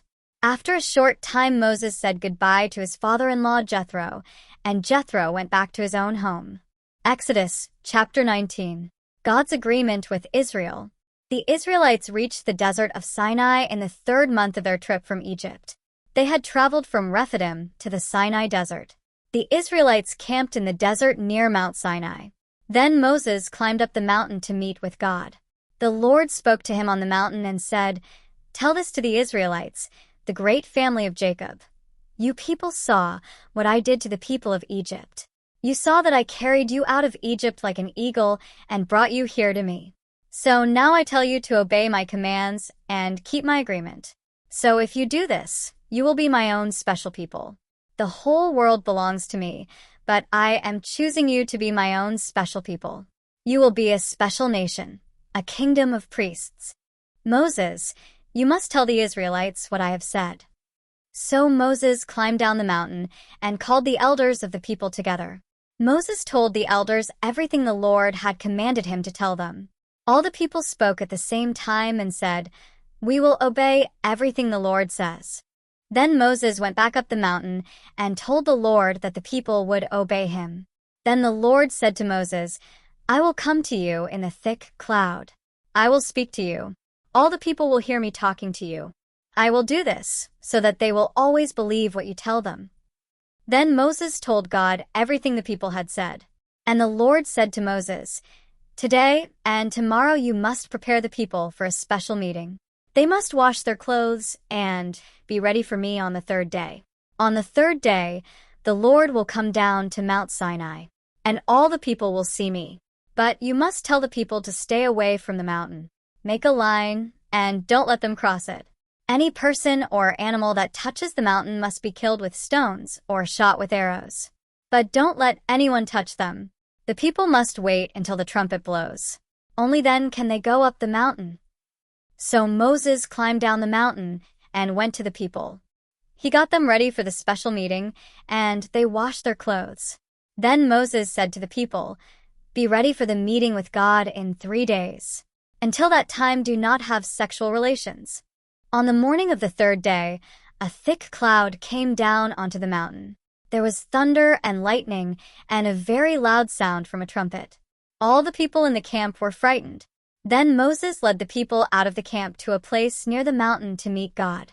Mount Sinai was covered with smoke. Smoke rose off the mountain like smoke from a furnace. This happened because the Lord came down to the mountain in fire. Also the whole mountain began to shake. The noise from the trumpet became louder and louder. Every time Moses spoke to God, God answered him with a voice like thunder. So the Lord came down to Mount Sinai. He came from heaven to the top of the mountain. Then he called Moses to come up to the top of the mountain with him. So Moses went up the mountain. The Lord said to Moses, "Go down and warn the people not to come near me and look at me. If they do, many will die. Also tell the priests who come near the Lord that they must prepare themselves for this special meeting. If they don't, I, the Lord, will punish them." Moses said to the Lord, but the people cannot come up the mountain. You yourself told us to make a line and not allow the people to cross the line to holy ground." The Lord said to him, "Go down to the people. Get Aaron and bring him back with you. But don't let the priests or the people come near me. I will punish them if they come too close." So Moses went down to the people and told them these things. Exodus chapter 20. The 10 Commandments. These are the things God told his people. "I am the Lord your God. I am the one who freed you from the land of Egypt, where you were slaves. You must not worship any other gods except me. You must not make any idols. Don't make any statues or pictures of anything up in the sky, or of anything on the earth, or of anything down in the water. Don't worship or serve idols of any kind, because I, the Lord, am your God. I hate my people worshiping other gods. People who sin against me become my enemies, and I will punish them. And I will punish their children, their grandchildren, and even their great-grandchildren. But I will be very kind to people who love me and obey my commands. I will be kind to their families for thousands of generations. You must not use the name of the Lord your God to make empty promises. If you do, the Lord will not let you go unpunished. You must remember to keep the Sabbath a special day. You may work 6 days a week to do your job, but the 7th day is a day of rest in honor of the Lord your God. So on that day no one should work, not you, your sons and daughters, or your men and women slaves. Even your animals and the foreigners living in your cities must not work. That is because the Lord worked 6 days and made the sky, the earth, the sea, and everything in them. And on the 7th day, he rested. In this way the Lord blessed the Sabbath, the day of rest. He made that a very special day. You must honor and respect your father and your mother. Do this so that you will have a full life in the land that the Lord your God gives you. You must not murder anyone. You must not commit adultery. You must not steal anything. You must not tell lies about other people. You must not want to take your neighbor's house. You must not want his wife. And you must not want his men and women servants or his cattle or his donkeys. You must not want to take anything that belongs to another person. The people are afraid of God. During all this time, the people in the valley heard the thundering and saw the lightning on the mountain. They saw smoke rising from the mountain and heard the sound of the trumpet. They were afraid and shook with fear. They stood away from the mountain and watched.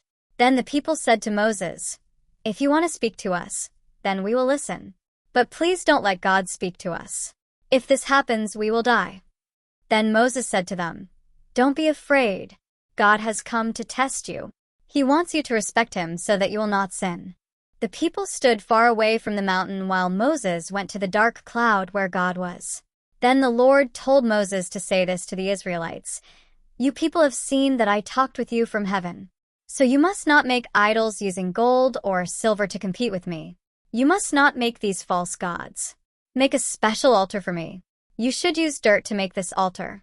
Offer sheep and cattle as burnt offerings and fellowship offerings on this altar. Do this in every place where I tell you to remember me. Then I will come and bless you. But if you use stones to make an altar, then don't use stones that were cut with an iron tool. If you do that, it will make the altar unacceptable.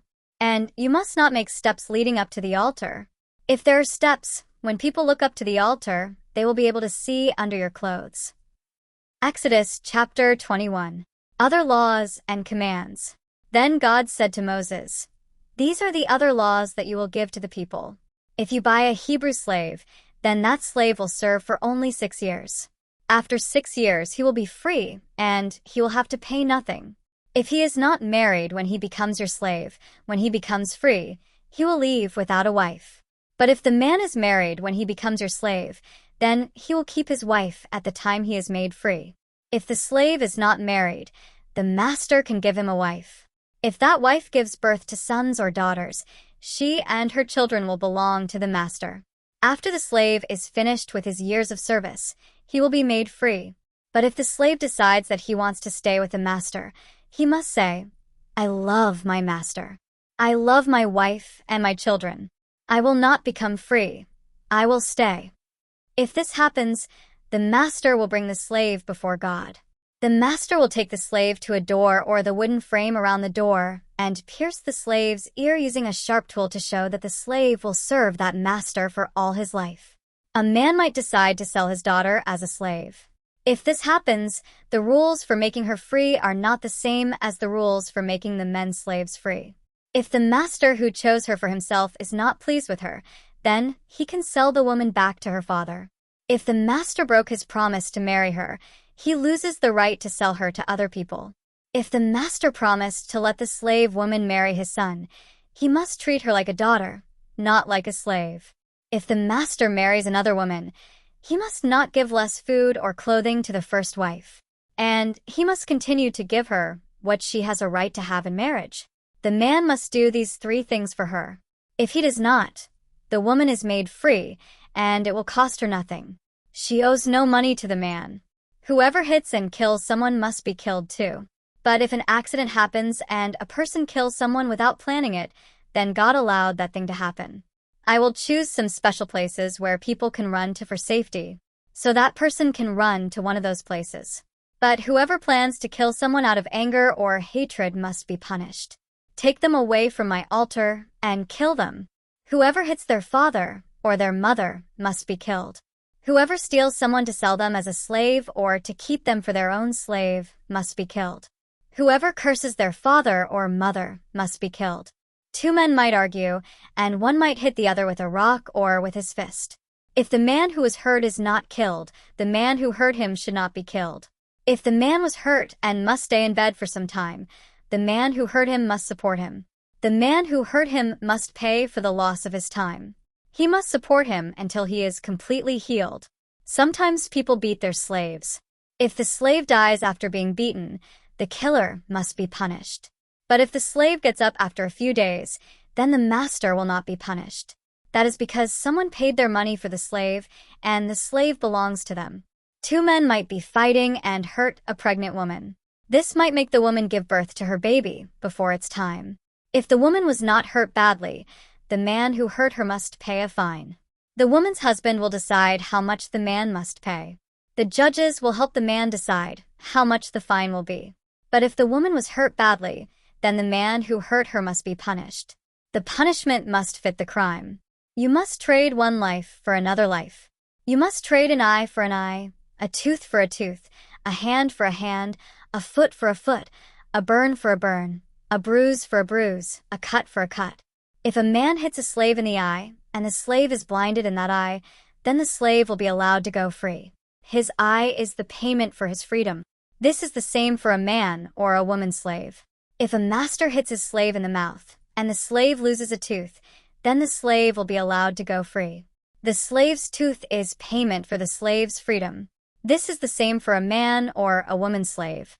If a man's bull kills a man or woman, then you should use stones and kill that bull. You should not eat the bull. The owner of the bull is not guilty. But if the bull had hurt people in the past and if the owner was warned, then the owner is guilty. That is because he did not keep the bull tied or locked in its place. So if the bull is allowed to be free and kills someone, the owner is guilty. You should kill the bull with stones and also kill the owner. But the family of the dead man may accept money. If they accept money, the man who owned the bull should not be killed. But he must pay as much money as the judge decides. This same law must be followed if the bull kills someone's son or daughter. But if the bull kills a slave, the owner of the animal must pay the master 30 pieces of silver.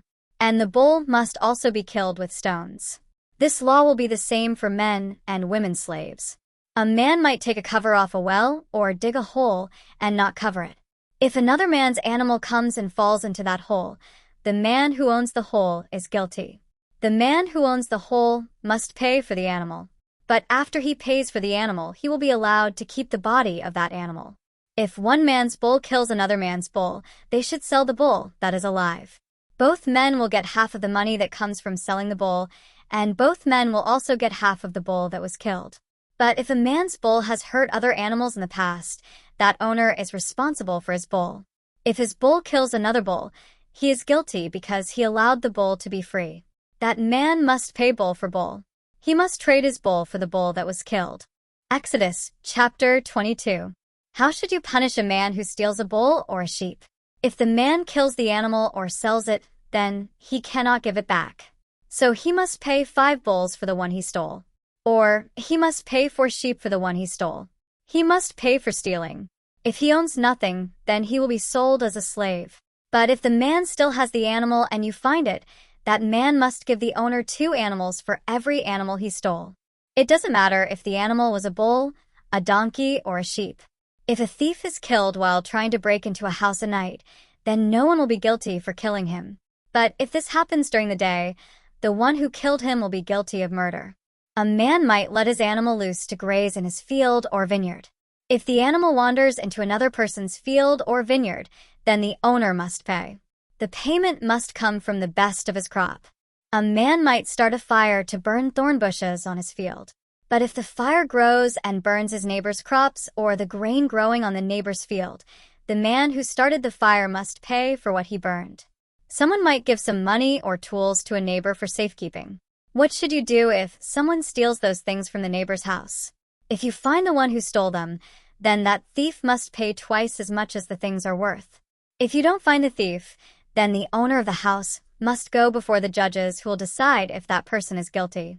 What should you do if 2 men disagree about a bull or a donkey or sheep or clothing or something that is lost? One man says, "This is mine," and the other says, "No, it is mine." Both men should go before the judges who will decide who is guilty. The one who is wrong must pay the other man twice as much as the thing is worth.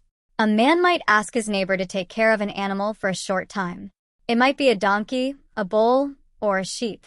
But what should you do if that animal is hurt or dies, or someone takes the animal while no one is looking? That neighbor must explain that he did not steal the animal.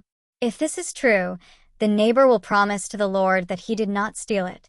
The owner of the animal must accept this promise. The neighbor does not have to pay the owner for the animal. But if the neighbor stole the animal, then he must pay the owner for the animal. If wild animals killed the animal, then the neighbor should bring the body as proof. The neighbor will not have to pay the owner for the animal that was killed.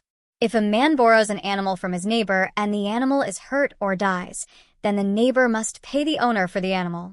The neighbor is responsible because the owner was not there himself. But if the owner was there, then the neighbor does not have to pay. Or if the neighbor was paying money to use the animal for work, he will not have to pay if the animal dies or is hurt. The money he paid to use the animal will be enough payment. If a man has sexual relations with a virgin who he is not engaged to, then he must pay her father the full amount necessary to marry her. If the father refuses to allow his daughter to marry him, then the man must still pay the full amount for her. You must not allow any woman to do evil magic. If she does magic, you must not let her live. You must not allow anyone to have sexual relations with an animal. If this happens, that person must be killed. Whoever makes a sacrifice to a false god should be destroyed. The Lord is the only one you should make sacrifices to. Remember, in the past you were foreigners in the land of Egypt. So you should not cheat or hurt anyone who is a foreigner in your land. You must never do anything bad to women whose husbands are dead or to orphans. If you do anything wrong to these widows or orphans, I will know it. I will hear about their suffering, and I will be very angry. I will kill you with a sword. Then your wives will become widows, and your children will become orphans. If you loan money to any of my people, that is, the poor among you, don't be like a moneylender and charge them interest. You might take their cloak to make sure they pay the money back, but you must give that cloak back to them before sunset. That cloak might be their only protection against the cold when they lie down to sleep. If they call to me for help, I will listen because I am kind. You must not curse God or the leaders of your people. At harvest time, you should give me the first grain and the first juice from your fruit. Don't wait until late in the year. Give me your firstborn sons. Also, give me your firstborn cattle and sheep. Let the firstborn stay with its mother for 7 days. Then on the 8th day, give him to me. You are my special people. So don't eat the meat from something that was killed by wild animals. Let the dogs eat that dead animal. Exodus chapter 23. Don't tell lies against other people. If you are a witness in court, don't agree to help a bad person tell lies. Don't do something just because everyone else is doing it. If you see a group of people doing wrong, don't join them. You must not let them persuade you to do wrong things. You must do what is right and fair. In court, don't treat a person in a special way simply because that person is poor. If you see a lost bull or donkey, then you must return it to its owner, even if the owner is your enemy. If you see an animal that cannot walk because it has too much to carry, you must stop and help that animal. You must help that animal even if it belongs to one of your enemies. In court, don't let anyone take advantage of a person simply because that person is poor. Be very careful if you say that someone is guilty of something. Don't make false charges against a person. Never allow innocent people to be killed as punishment for something they did not do. Whoever kills an innocent person is evil, and I will not treat a guilty person as innocent. If someone tries to pay you to agree with them when they are wrong, don't accept that payment. A payment like that can blind judges so that they cannot see the truth. It can make good people tell lies. You must never do wrong things to a foreigner. Remember, you know what it is like to be a foreigner because at one time you were foreigners in the land of Egypt. The special festivals. Plant seeds, harvest your crops, and work the ground for 6 years. But the 7th year must be a special time of rest for the land. Don't plant anything in your fields. If any crops grow there, allow the poor to have it, and allow the wild animals to eat the food that is left. You should do the same with your vineyards and with your fields of olive trees. Work for 6 days, but on the 7th day rest. This will allow your slaves and other workers a time to rest and relax. And your bulls and donkeys will also have a time of rest. Be sure that you obey all these laws. Don't worship false gods. You should not even speak their names. You will have 3 special festivals each year. You must come to my special place to worship me during these festivals. The first festival is the festival of unleavened bread. This is as I commanded you. During this time you will eat bread that is made without yeast. This will continue for 7 days. You will do this during the month of Abib because this is the time when you came out of Egypt. Everyone must bring a sacrifice to me at that time. The second festival will be the Festival of Harvest. This festival will be during the early summer when you begin harvesting the first crops that you planted in your fields. The third festival will be the Festival of Shelters. This will be in the fall when you finish gathering the rest of the crops from your fields. So, 3 times each year all the men will come to the special place to be with the Lord God. When you kill an animal and offer its blood as a sacrifice, you must not include anything that has yeast in it. And when you burn the fat from my sacrifice, don't let any of it remain until morning. When you gather your crops at harvest time, you should bring the first of everything you harvest to the house of the Lord your God. You must not eat the meat from a young goat that is boiled in its mother's milk. God will help Israel take their land. I am sending an angel before you to protect you along the way and to lead you to the place that I have prepared for you. Obey the angel and follow him. Be careful in his presence and don't rebel against him. The angel will not forgive the wrong things you do to him. He is my power in him. If you listen to what he says and do everything I tell you, then I will be an enemy to all of your enemies. I will be against everyone who is against you. My angel will lead you through the land. He will lead you against many different people, the Amorites, Hittites, Perizzites, Canaanites, Hivites, and Jebusites. But I will defeat all of them. Don't worship their gods. Don't ever bow down to those gods. You must never live the way those people live. You must destroy their idols. And you must break the stones that help them remember their gods. You must serve the Lord your God. If you do this, I will bless you with plenty of bread and water. I will take away all sickness from you. Your women will all be able to have babies. None of their babies will die at birth. And I will allow you to live long lives. When you fight against your enemies, I will send my great power before you. I will help you defeat all your enemies. The people who are against you will become confused in battle and run away. I will send the hornet in front of you. He will force your enemies to leave. The Hivites, Canaanites, and Hittites will leave your country. But I will not force all of them out of your land quickly. I will not do this in only 1 year. The land will be empty if I force the people out too fast. Then all the wild animals would increase and control the land. And they would be much trouble for you. So I will force them out of your land very slowly. I will do this as you grow and eventually take the land to be your own. I will give you all the land from the Red Sea to the Mediterranean Sea and from the desert of Sinai to the Euphrates River. I will let you defeat the people living there and force them all to leave. You must not make any agreements with any of those people or their gods. Don't let them stay in your country. If you let them stay, they will be like a trap to you. They will cause you to sin against me, and you will begin worshiping their gods. Exodus chapter 24. God and Israel make their agreement. The Lord told Moses, "You, Aaron, Nadab, Abihu, and the 70 elders of Israel must come up the mountain and worship me from a distance. Then only Moses will come close to the Lord.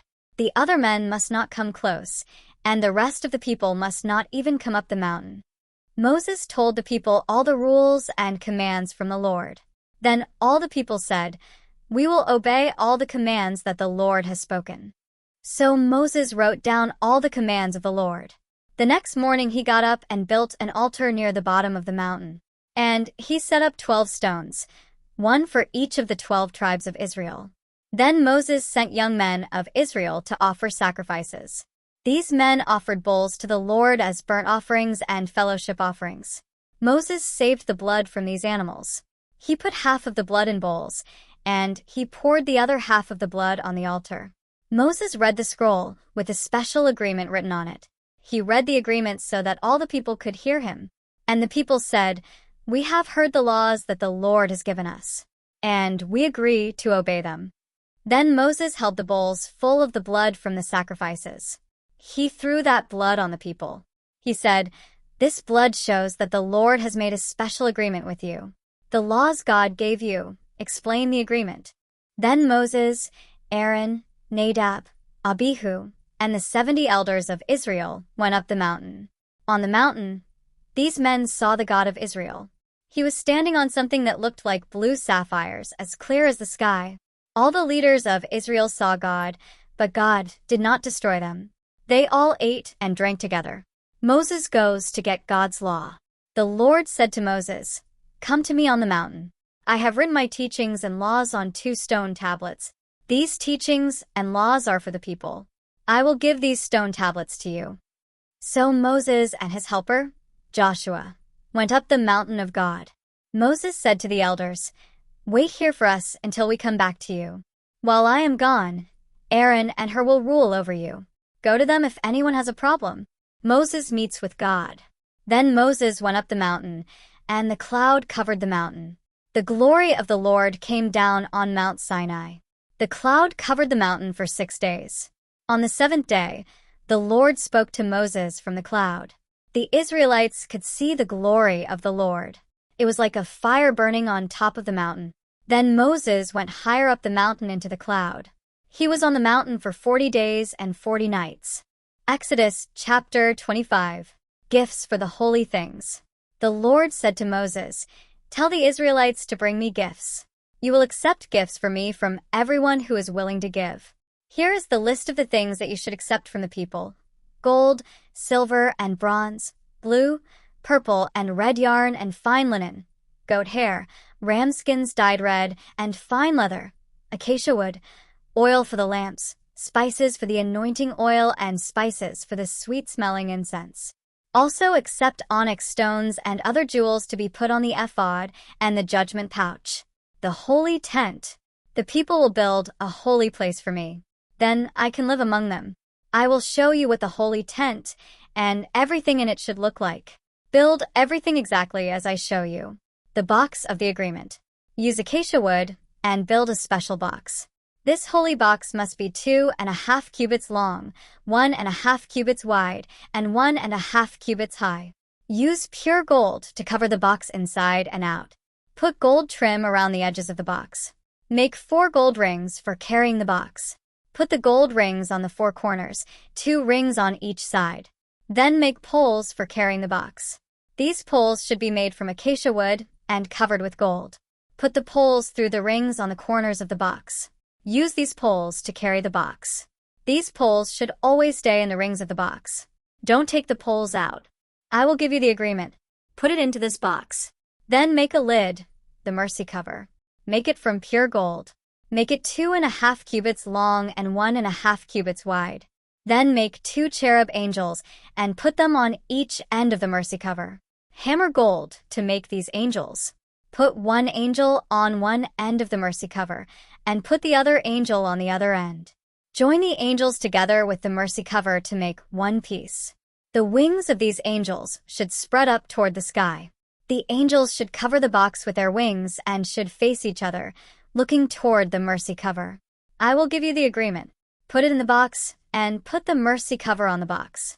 When I meet with you, I will speak from between the cherub angels on the mercy cover that is on the box of the agreement. From that place, I will give all my commands to the Israelites.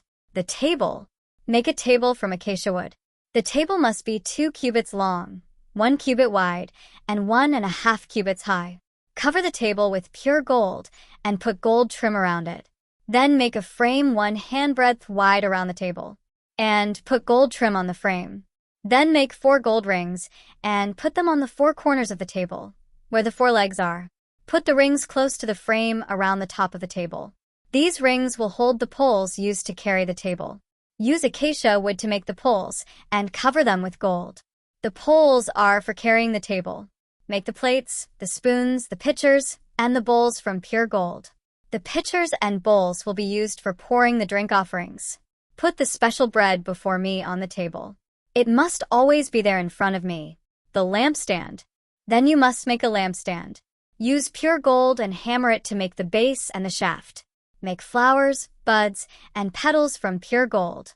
Join all these things together into one piece. The lampstand must have 6 branches, 3 branches on one side and 3 branches on the other. Each branch must have 3 flowers. Make these flowers like almond flowers with buds and petals. Make 4 more flowers for the lampstand. These flowers must be made like almond flowers with buds and petals. There will be 6 branches on the lampstand, 3 branches coming out from each side of the shaft. Make a flower with buds and petals below each of the 3 places where the branches join the shaft. The whole lampstand with the flowers and branches must be made from pure gold. All this gold must be hammered and joined together into one piece. Then make 7 lamps to go on the lampstand.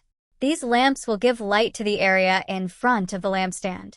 Use pure gold to make the lamp snuffers and trays. Use 75 pounds of pure gold to make the lampstand and the things to be used with it. Be very careful to make everything exactly the way I showed you on the mountain. Exodus chapter 26. The Holy Tent. The holy tent should be made from 10 curtains. These curtains must be made from fine linen and blue, purple, and red yarn. A skilled worker should sew pictures of cherub angels with wings into the curtains. Make each curtain the same size. Each curtain should be 28 cubits long and 4 cubits wide. Join the curtains together into 2 groups. Join 5 curtains together to make one group, and join 5 curtains together to make the other group. Use blue cloth to make loops along the edge of the end curtain in one group. Do the same on the end curtain in the other group. There must be 50 loops on the end curtain of the first group, and there must be 50 loops on the end curtain of the other group. These loops must be opposite each other. Then make 50 gold rings to join the curtains together. This will join the holy tent together into one piece. Make another tent that will cover the holy tent. Use 11 curtains to make this tent. Make these curtains from goat hair. All these curtains must be the same size. They must be 30 cubits long and 4 cubits wide. Join 5 of the curtains together into one group. Then join the other 6 curtains together into another group. Fold back half of the 6th curtain at the front of the tent. Make 50 loops down the edge of the end curtain of one group. Do the same for the end curtain of the other group. Then make 50 bronze rings to join the curtains together. This will join the tent together into one piece. Half of the end curtain of this tent will hang down below the back edge of the holy tent. On the sides, the curtains of this tent will hang down 1 cubit below the bottom edges of the holy tent. So this tent will completely cover the holy tent. Make 2 coverings to go over the outer tent. One covering should be made from ram skins dyed red. The other covering should be made from fine leather. Use acacia wood to make frames to support the holy tent. The frames should be 10 cubits high and 1.5 cubits wide. 2 side poles should be joined together with cross pieces to make each frame. All the frames for the holy tent must be the same. Make 20 frames for the south side of the holy tent. and make 40 silver bases for the frames. Each frame should have 2 silver bases to go under it, 1 base for each side pole. Make 20 more frames for the other side, the north side, of the holy tent. And make 40 silver bases for these frames, 2 bases under each frame. Make 6 more frames for the back, the west side, of the holy tent. Make 2 frames for the corners at the back of the holy tent. The frames at the corners should be joined together at the bottom. At the top, a ring will hold the frames together. Do the same for both corners. There will be a total of 8 frames for the west end of the tent. There will be 16 silver bases, 2 bases under each frame. Use acacia wood and make braces for the frames of the holy tent. There should be 5 braces for the first side of the holy tent. And there should be 5 braces for the frames on the other side of the holy tent. And there should be 5 braces for the frames at the back, the west side, of the holy tent. The middle brace should pass through the frames from one end to the other. Cover the frames with gold. And make rings for the frames to hold the braces. Make these rings from gold. Also cover the braces with gold. Build the holy tent the way I showed you on the mountain. Inside the holy tent, use fine linen and make a special curtain for the inside of the holy tent. Use blue, purple, and red yarn and sew pictures of cherub angels into the curtain. Make 4 posts from acacia wood and cover the posts with gold. Put hooks made from gold on the 4 posts. Put 4 silver bases under the posts. Then hang the curtain on the gold hooks. Put the curtain under the gold rings. Then put the box of the agreement behind the curtain. This curtain will separate the holy place from the most holy place. Put the mercy cover on the box of the agreement in the most holy place.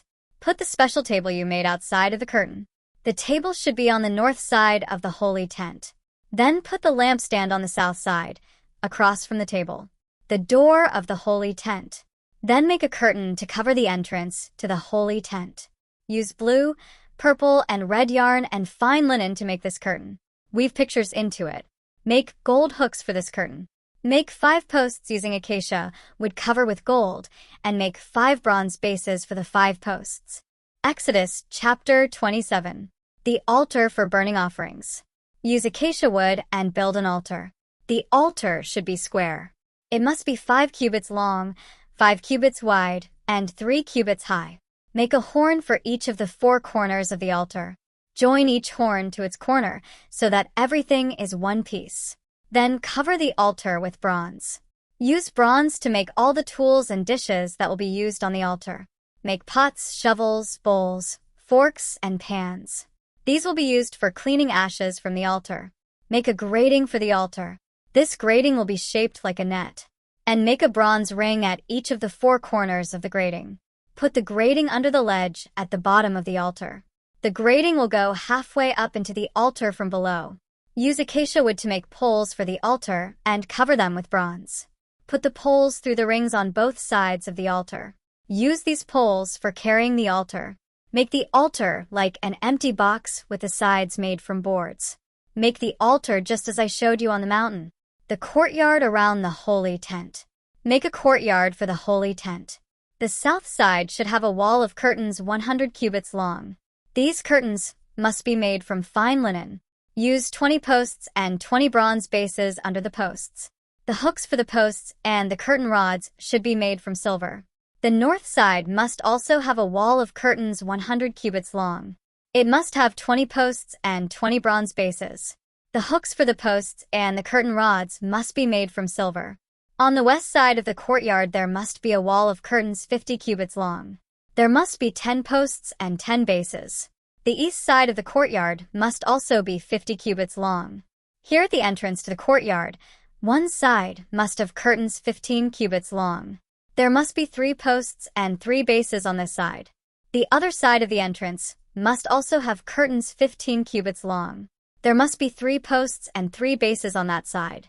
Make a curtain 20 cubits long to cover the entrance to the courtyard.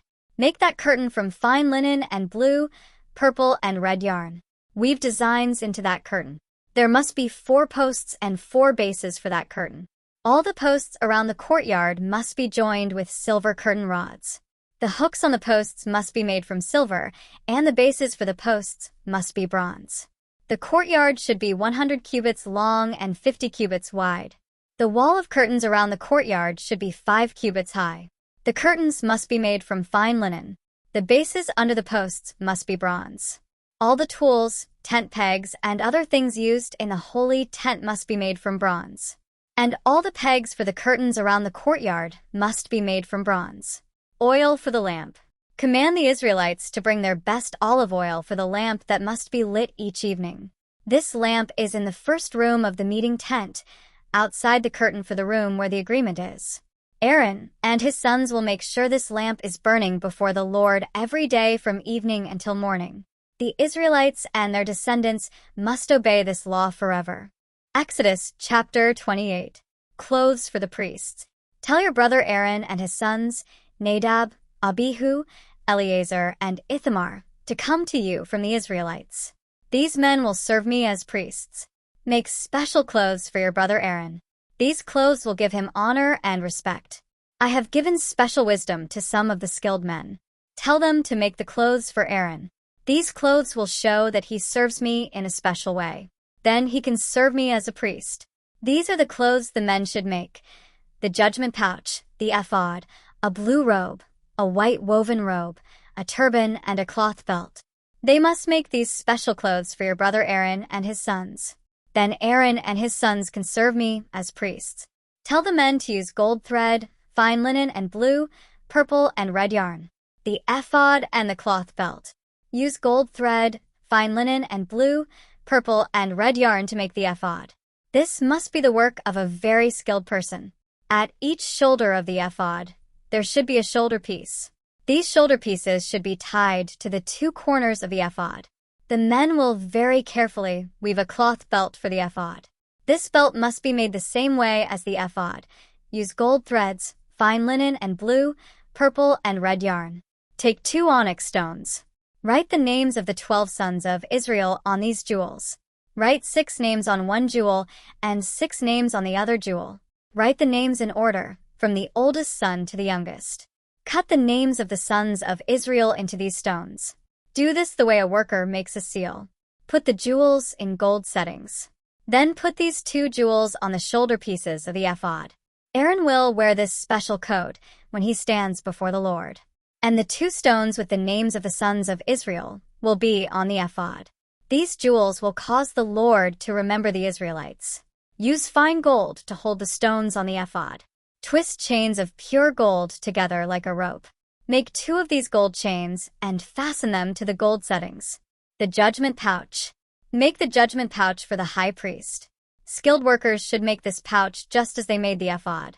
They must use gold threads, fine linen, and blue, purple, and red yarn. The judgment pouch should be folded double to make a square pocket. It should be 1 span long and 1 span wide. Put 4 rows of beautiful jewels on the judgment pouch. The first row of jewels should have a ruby, a topaz, and a beryl. The second row should have a turquoise, a sapphire, and an emerald. The third row should have a jacinth, an agate, and an amethyst. The fourth row should have a chrysolite, an onyx, and a jasper. Set all these jewels in gold. There will be 12 jewels on the judgment pouch, 1 stone for each of the sons of Israel. Each stone will be like a seal with the name of one of the 12 tribes cut into it. Make chains of pure gold for the judgment pouch. These chains must be braided like a rope. Make 2 gold rings and put them on 2 corners of the judgment pouch. Put the 2 golden chains through the 2 rings at the corners of the judgment pouch. Fasten the other ends of the gold chains to the 2 settings. This will fasten them to the 2 shoulder pieces of the ephod on the front. Make 2 more gold rings and put them on the other 2 corners of the judgment pouch.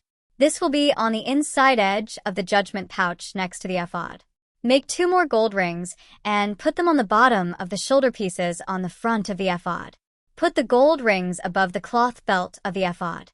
Use blue ribbon to tie the rings of the judgment pouch to the rings of the ephod. In this way, the judgment pouch will rest close to the cloth belt and will be held against the ephod. When Aaron enters the holy place, he must wear the judgment pouch. In this way, he will wear the names of the 12 sons of Israel over his heart, and the Lord will always be reminded of them. Put the Urim and Thummim inside the judgment pouch. They will be over Aaron's heart when he goes before the Lord. So Aaron will always carry with him a way of judging for the Israelites when he is before the Lord. Other clothes for the priests. Make a blue robe for the ephod. Make a hole in the center for the head, and sew a piece of cloth around the edge of this hole. This cloth will be like a collar that keeps the hole from tearing. Use blue, purple, and red yarn to make cloth pomegranates. Hang these pomegranates around the bottom edge of the robe, and hang gold bells between the pomegranates. So around the bottom edge of the robe there should be bells and pomegranates. There should be a bell following each pomegranate. Aaron will wear this robe when he serves as a priest. The bells will ring as Aaron goes into the holy place to stand before the Lord, and the bells will ring as he leaves the holy place. This way Aaron will not die. Make a strip of pure gold and carve these words into the gold like they're writing on a seal, "Holy to the Lord." Fasten the gold strip to a blue ribbon. Tie the blue ribbon around the turban. The gold strip should be on the front of the turban. Aaron will wear this on his head. In this way he will remove the guilt if anything is wrong with the gifts that the Israelites give to God. Aaron will always wear this on his head so that the Lord will accept the gifts of the people. Use fine linen to make the white woven robe and the turban. The cloth belt should have designs sewn into it. Also make coats, belts, and cloth caps for Aaron's sons. This will give them honor and respect. Put the clothes on your brother Aaron and his sons. Then pour the special oil on them to make them priests. This will make them holy, and they will serve me as priests. Use linen to make underclothes for the priests. These underclothes will cover them from the waist to the thighs. Aaron and his sons must wear these clothes whenever they enter the meeting tent. They must wear these clothes when they come near to the altar to serve as priests in the holy place. If they don't wear these clothes, they will be guilty of wrong and will have to die. All this should be a law that continues forever for Aaron and all his family after him. Exodus chapter 29. The ceremony for appointing the priests. Now I will tell you what you must do to show that Aaron and his sons serve me in a special way as priests. Find 1 young bull and 2 rams that have nothing wrong with them. Then use fine wheat flour, without yeast, to make bread. And use the same things to make cakes mixed with olive oil. Make small thin cakes spread with oil. Put this bread and the cakes in a basket. Then give the basket to Aaron and his sons. At the same time, give them the bull and the 2 rams. Then bring Aaron and his sons to the entrance of the meeting tent. Wash them with water. Put the special clothes on Aaron. Put on him the white woven robe and the blue robe that is worn with the ephod. Put the ephod and the judgment pouch on him. Then tie the beautiful cloth belt on him. Put the turban on his head and the special crown around the turban. Take the anointing oil and pour it on Aaron's head. This will show that he is chosen for this work. Then bring Aaron's sons to that place. Put the white woven robes on them. Then tie cloth belts around their waists and give them cloth caps to wear. At that time they will begin to be priests. They will be priests because of the special law that will continue forever. This is the way you will make Aaron and his sons priests. Then bring the bull to that place at the front of the meeting tent. Aaron and his sons must put their hands on the bull's head.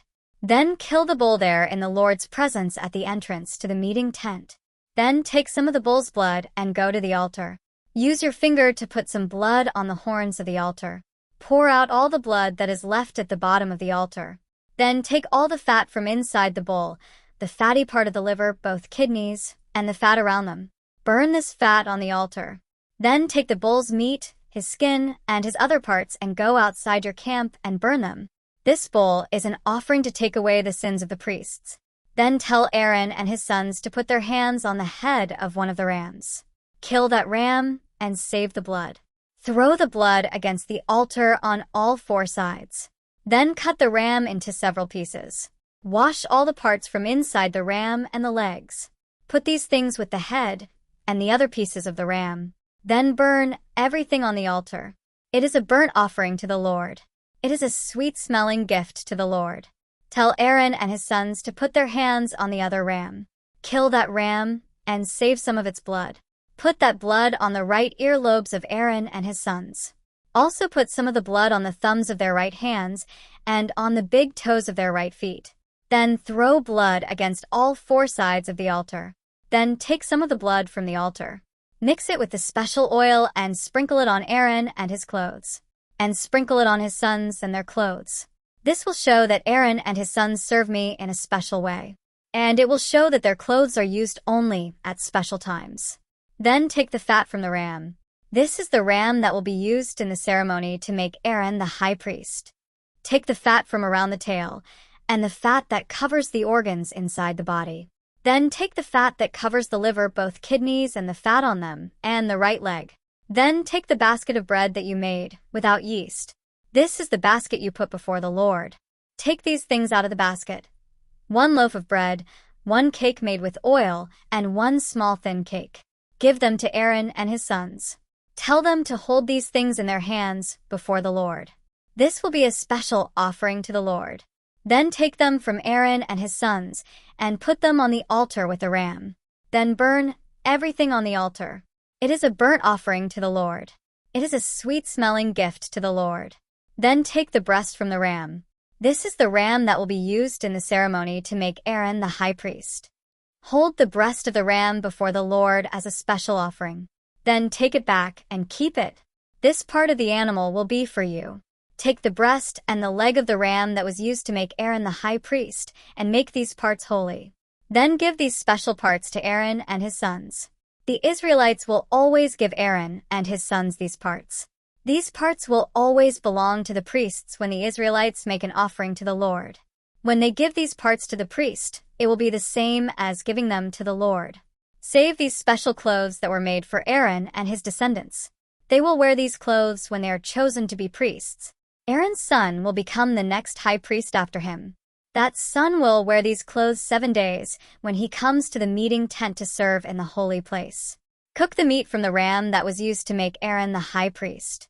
Cook that meat in a holy place. Then Aaron and his sons must eat the meat at the front door of the meeting tent. And they must also eat the bread that is in the basket. These offerings were used to take away their sins when they were made priests. Now they should eat these offerings. If any of the meat from that ram or any of the bread is left the next morning, then it must be burned. You must not eat that bread or the meat because it should be eaten only in a special way at a special time. You must do all these things for Aaron and his sons. You must do them exactly as I told you. The ceremony for appointing them to be priests must continue for 7 days. You must kill 1 bull every day for 7 days. This will be an offering for the sins of Aaron and his sons. You will use these sacrifices to make the altar pure and pour olive oil on the altar to make it holy. You will make the altar pure and holy for 7 days. At that time the altar will be most holy. Anything that touches the altar will also be holy. Every day you must make an offering on the altar. You must kill 2 lambs that are 1 year old.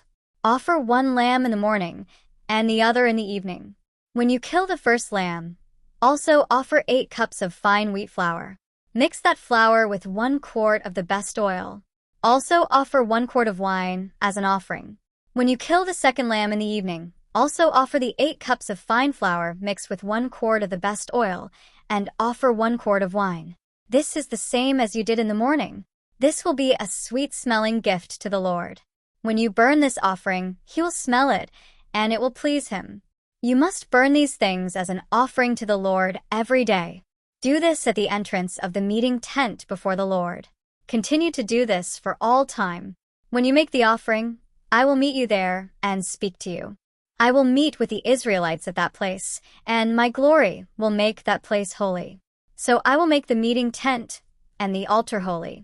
I will also make Aaron and his sons holy so that they can serve me as priests. I will live with the Israelites. I will be their God. The people will know that I am the Lord their God. They will know that I am the one who led them out of Egypt so that I could live with them. I am the Lord their God. Exodus chapter 30. The altar for burning incense. Make an altar from acacia wood. You will use this altar for burning incense. You must make the altar square, 1 cubit long and 1 cubit wide. It must be 2 cubits high. There will be horns at the 4 corners. These horns must be made as one piece with the altar. Cover the top, the horns, and all 4 sides of the altar with pure gold. Then put gold trim all around the altar. Below this trim there should be 2 gold rings. There should be 2 gold rings on opposite sides of the altar. These gold rings will be used with poles to carry the altar. Make the poles from acacia wood and cover them with gold. Put the altar just outside the special curtain that hangs in front of the box of the agreement. So the altar will be in front of the mercy cover that is above the agreement. This is the place where I will meet with you. Aaron must burn sweet-smelling incense on the altar every morning. He will do this when he comes to care for the lamps. He must burn incense again when he checks the lamps in the evening so that incense will be burned before the Lord every day forever. Don't use this altar for offering any other kind of incense or burnt offering or for any kind of grain offering or drink offering. Once a year, Aaron must make a special sacrifice. He will use the blood of the sin offering to erase the sins of the people. He will do this at the horns of this altar. This day will be called the Day of Atonement, and it will be a very special day for the Lord. The temple tax. The Lord said to Moses, "Count the Israelites so that you will know how many people there are." Every time this is done, each man must make a payment for himself to the Lord so that nothing terrible will happen to the people. Each man who is counted must pay 1/2 shekel of silver. That is 1/2 shekel by the official measure. This shekel weighs 20 gerahs. This half shekel is an offering to the Lord. Every man who is at least 20 years old must be counted. And every man who is counted must give the Lord this offering. The rich must not give more than 1/2 shekel, and the poor must not give less than 1/2 shekel. All people will make the same offering to the Lord. This will be a payment for your life. Gather this money from the Israelites. Use the money for the service in the meeting tent. This payment will be a way for the Lord to remember his people. They will be paying for their own lives. The washing bowl. The Lord said to Moses, "Make a bronze bowl and put it on a bronze base. You will use this for washing. Put the bowl between the meeting tent and the altar. Fill the bowl with water. Aaron and his sons must wash their hands and feet with the water from this bowl. Every time they enter the meeting tent, they must wash with that water, so that they will not die. They must also wash every time they come near the altar to burn incense or to offer gifts to the Lord. They must wash their hands and their feet, so that they will not die. This will be a law that continues forever for Aaron and his people who will live in the future." The anointing oil. Then the Lord said to Moses, "Find the finest spices. Get 12 pounds of liquid myrrh, half that amount, that is 6 pounds, of sweet-smelling cinnamon, and 12 pounds of sweet-smelling cane, and 12 pounds of cassia. Use the official measure to measure all these things. Also get 1 gallon of olive oil. Mix all these things to make a special sweet-smelling anointing oil. Pour this oil on the meeting tent and on the box of the agreement. This will show that these things have a special purpose. Pour the oil on the table and on all the dishes on the table.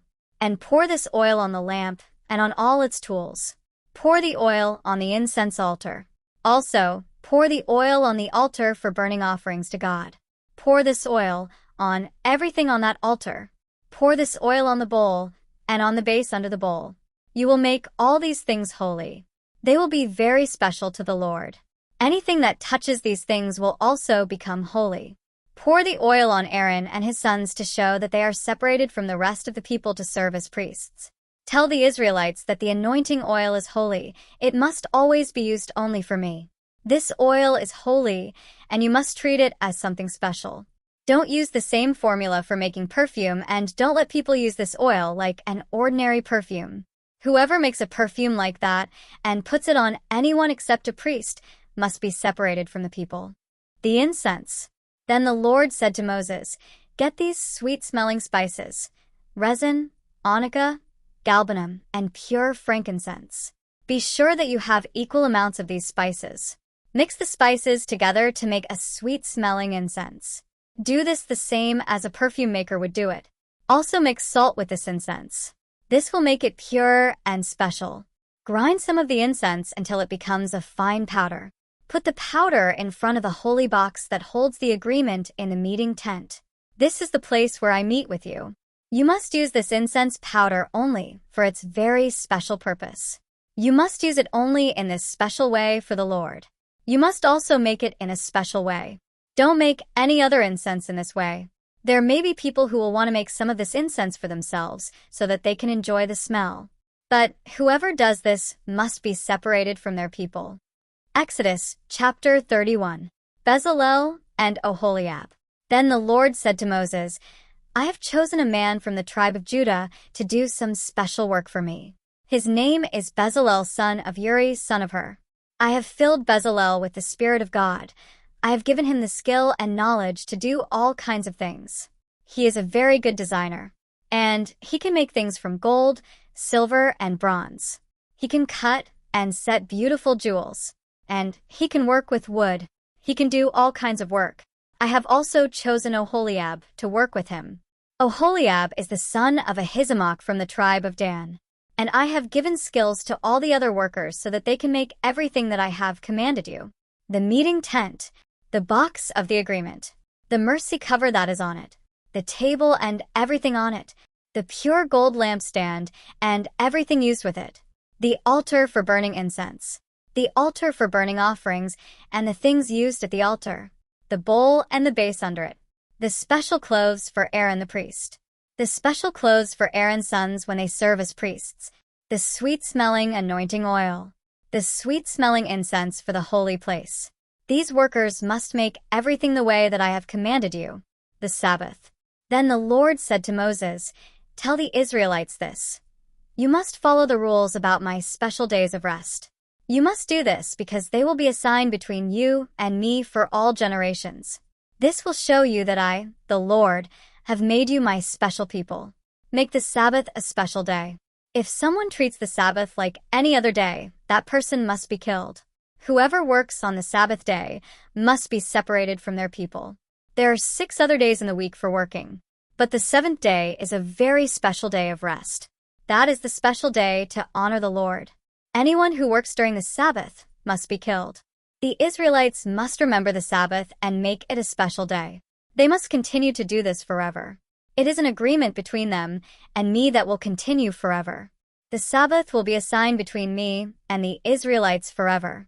The Lord worked 6 days and made the sky and the earth, and on the 7th day he rested and relaxed. When God finished speaking to Moses on Mount Sinai, he gave him the 2 stone tablets of the agreement. God had written on the stones with his finger. Exodus chapter 32. The golden calf. The people saw that a long time had passed and Moses had not come down from the mountain. So they gathered around Aaron. They said to him, Look, Moses led us out of the land of Egypt, but we don't know what has happened to him. So make us some gods to go before us and lead us. Aaron said to the people, Bring me the gold earrings that belong to your wives, sons, and daughters. So the people collected all their gold earrings and brought them to Aaron. He took the gold from the people and used it to make an idol. Using a special tool, he shaped the gold into a statue of a calf. Then the people said, Israel, here are your gods. These are the gods that brought you out of the land of Egypt. Aaron saw all these things, so he built an altar in front of the calf. Then Aaron made an announcement. He said, Tomorrow will be a special festival to honor the Lord. The people woke up very early the next morning. They killed animals and offered them as burnt offerings and fellowship offerings. They sat down to eat and drink. Then they got up and had a wild party. At the same time, the Lord said to Moses, Go down from this mountain. Your people, the people you brought out of the land of Egypt, have committed a terrible sin. They have very quickly turned away from what I commanded them to do. They made a calf from melted gold for themselves. They are worshiping that calf and making sacrifices to it. The people have said, Israel, these are the gods that led you out of Egypt. The Lord said to Moses, I have seen these people, and I know that they are very stubborn. They will always turn against me. So now let me destroy them in anger. Then I will make a great nation from you. But Moses begged the Lord his God, Lord, don't let your anger destroy your people. You brought them out of Egypt with your great power and strength. But if you destroy your people, the Egyptians will say, God planned to do bad things to his people. That is why he led them out of Egypt. He wanted to kill them in the mountains. He wanted to wipe them off the earth. So don't be angry with your people. Please change your mind. Don't destroy them. Remember Abraham, Isaac, and Israel. These men served you, and you used your name to make a promise to them. You said, I will make your people as many as the stars in the sky. I will give your people all this land as I promised. This land will be theirs forever. So the Lord felt sorry for the people. He did not do what he said he might do. He did not destroy them. Then Moses went down the mountain. He had the 2 stone tablets with the agreement on them. The commandments were written on both sides of the stone, front and back. God himself made the stones, and God himself wrote the commandments on them. Joshua heard the noise from the party in camp. He said to Moses, It sounds like war down in the camp. Moses answered, It is not the noise of an army shouting for victory, and it is not the noise of an army crying from defeat. The noise I hear is the sound of music. When Moses came near the camp, he saw the golden calf and the people dancing. He became very angry, and he threw the stone tablets on the ground. The stones broke into several pieces at the bottom of the mountain. Then Moses destroyed the calf that the people had made. He melted it in the fire. Then he ground the gold until it became dust and threw it into the water. Then he forced the Israelites to drink that water. Moses said to Aaron, What did these people do to you that would make you do this? Why did you lead them to do such a terrible sin? Aaron answered, Don't be angry, sir. You know that these people are always ready to do wrong. The people said to me, Moses led us out of Egypt, but we don't know what has happened to him. So make us some gods to lead us. So I told the people, If you have any gold rings, then give them to me. The people gave me their gold. I threw the gold into the fire, and out of the fire came this calf. Moses saw that Aaron had let the people get out of control. They were being wild, and all their enemies could see them acting like fools. So Moses stood at the entrance to the camp and said, Anyone who wants to follow the Lord should come to me. Everyone from the tribe of Levi ran to Moses. Then Moses said to them, I will tell you what the Lord, the God of Israel, says. Every man must get his sword and go from one end of the camp to the other. You men must kill those who are against the Lord, even if they are your brothers, friends, or neighbors. The people from the tribe of Levi obeyed Moses. That day about 3,000 of the people died. Then Moses said, Take your role today as special servants of the Lord, because you are willing to fight against even your own sons and brothers. You will receive a blessing for this. The next morning Moses told the people, You have committed a terrible sin. But now I will go up to the Lord, and maybe I can do something so that he will forgive you for your sin. So Moses went back to the Lord and said, Please listen. These people committed a terrible sin and made a god from gold. Now, forgive them of this sin. If you will not forgive them, then erase my name from your book. But the Lord said to Moses, The only people I erase from my book are those who sin against me. So now go down and lead the people where I tell you to go. My angel will go before you and lead you. When the time comes to punish those who sinned, they will be punished. So the Lord caused a terrible sickness to come to the people. He did this because they told Aaron to make the golden calf. Exodus chapter 33. I will not go with you. Then the Lord said to Moses, You and the people you brought out of Egypt must leave this place. Go to the land that I promised to give to Abraham, Isaac, and Jacob. I promised them that I would give that land to their descendants. So I will send an angel to go before you, and I will defeat the Canaanites, Amorites, Hittites, Perizzites, Hivites, and Jebusites. I will force them to leave your land. So go to the land filled with many good things, but I will not go with you. You people are very stubborn. If I go with you, I might destroy you along the way. The people heard this bad news and became very sad, so they stopped wearing jewelry. This was because the Lord said to Moses, Tell the Israelites, You are a stubborn people. I might destroy you even if I travel with you only a short time. So take off all your jewelry while I decide what to do with you. So the Israelites stopped wearing their jewelry at Mount Horeb, the temporary meeting tent. Moses used to take a tent a short way outside the camp. He called it the meeting tent. Anyone who wanted to ask something from the Lord would go to the meeting tent outside the camp. Any time Moses went out to the tent, all the people watched him. They stood at the entrance of their tents and watched Moses until he entered the meeting tent. Whenever Moses went into the tent, the tall cloud would come down and stay at the entrance to the tent. And the Lord would speak with Moses. So, when the people saw the cloud at the entrance of the tent, they would go to the entrance of their own tents and bow down to worship God. In this way the Lord spoke to Moses face to face like a man speaks with his friend. Then Moses would go back to the camp, but his helper, Joshua son of Nun, always stayed in the tent. Moses sees the glory of the Lord. Moses said to the Lord, "You told me to lead these people, but you did not say who you would send with me. You said to me, 'I know you very well, and I am pleased with you.' If I have really pleased you, then teach me your ways. I want to know you. Then I can continue to please you. Remember that these people are your nation." The Lord answered, "I myself will go with you. I will lead you." Then Moses said to him, "If you don't go with us, then don't make us leave this place. Also, how will we know if you are pleased with me and these people? If you go with us, we will know for sure. If you don't go with us, these people and I will be no different from any other people on the earth." Then the Lord said to Moses, "I will do what you ask. I will do this because I am pleased with you and because I know you very well." Then Moses said, "Now, please show me your glory." Then the Lord answered, "I will show my love and mercy to anyone I want to.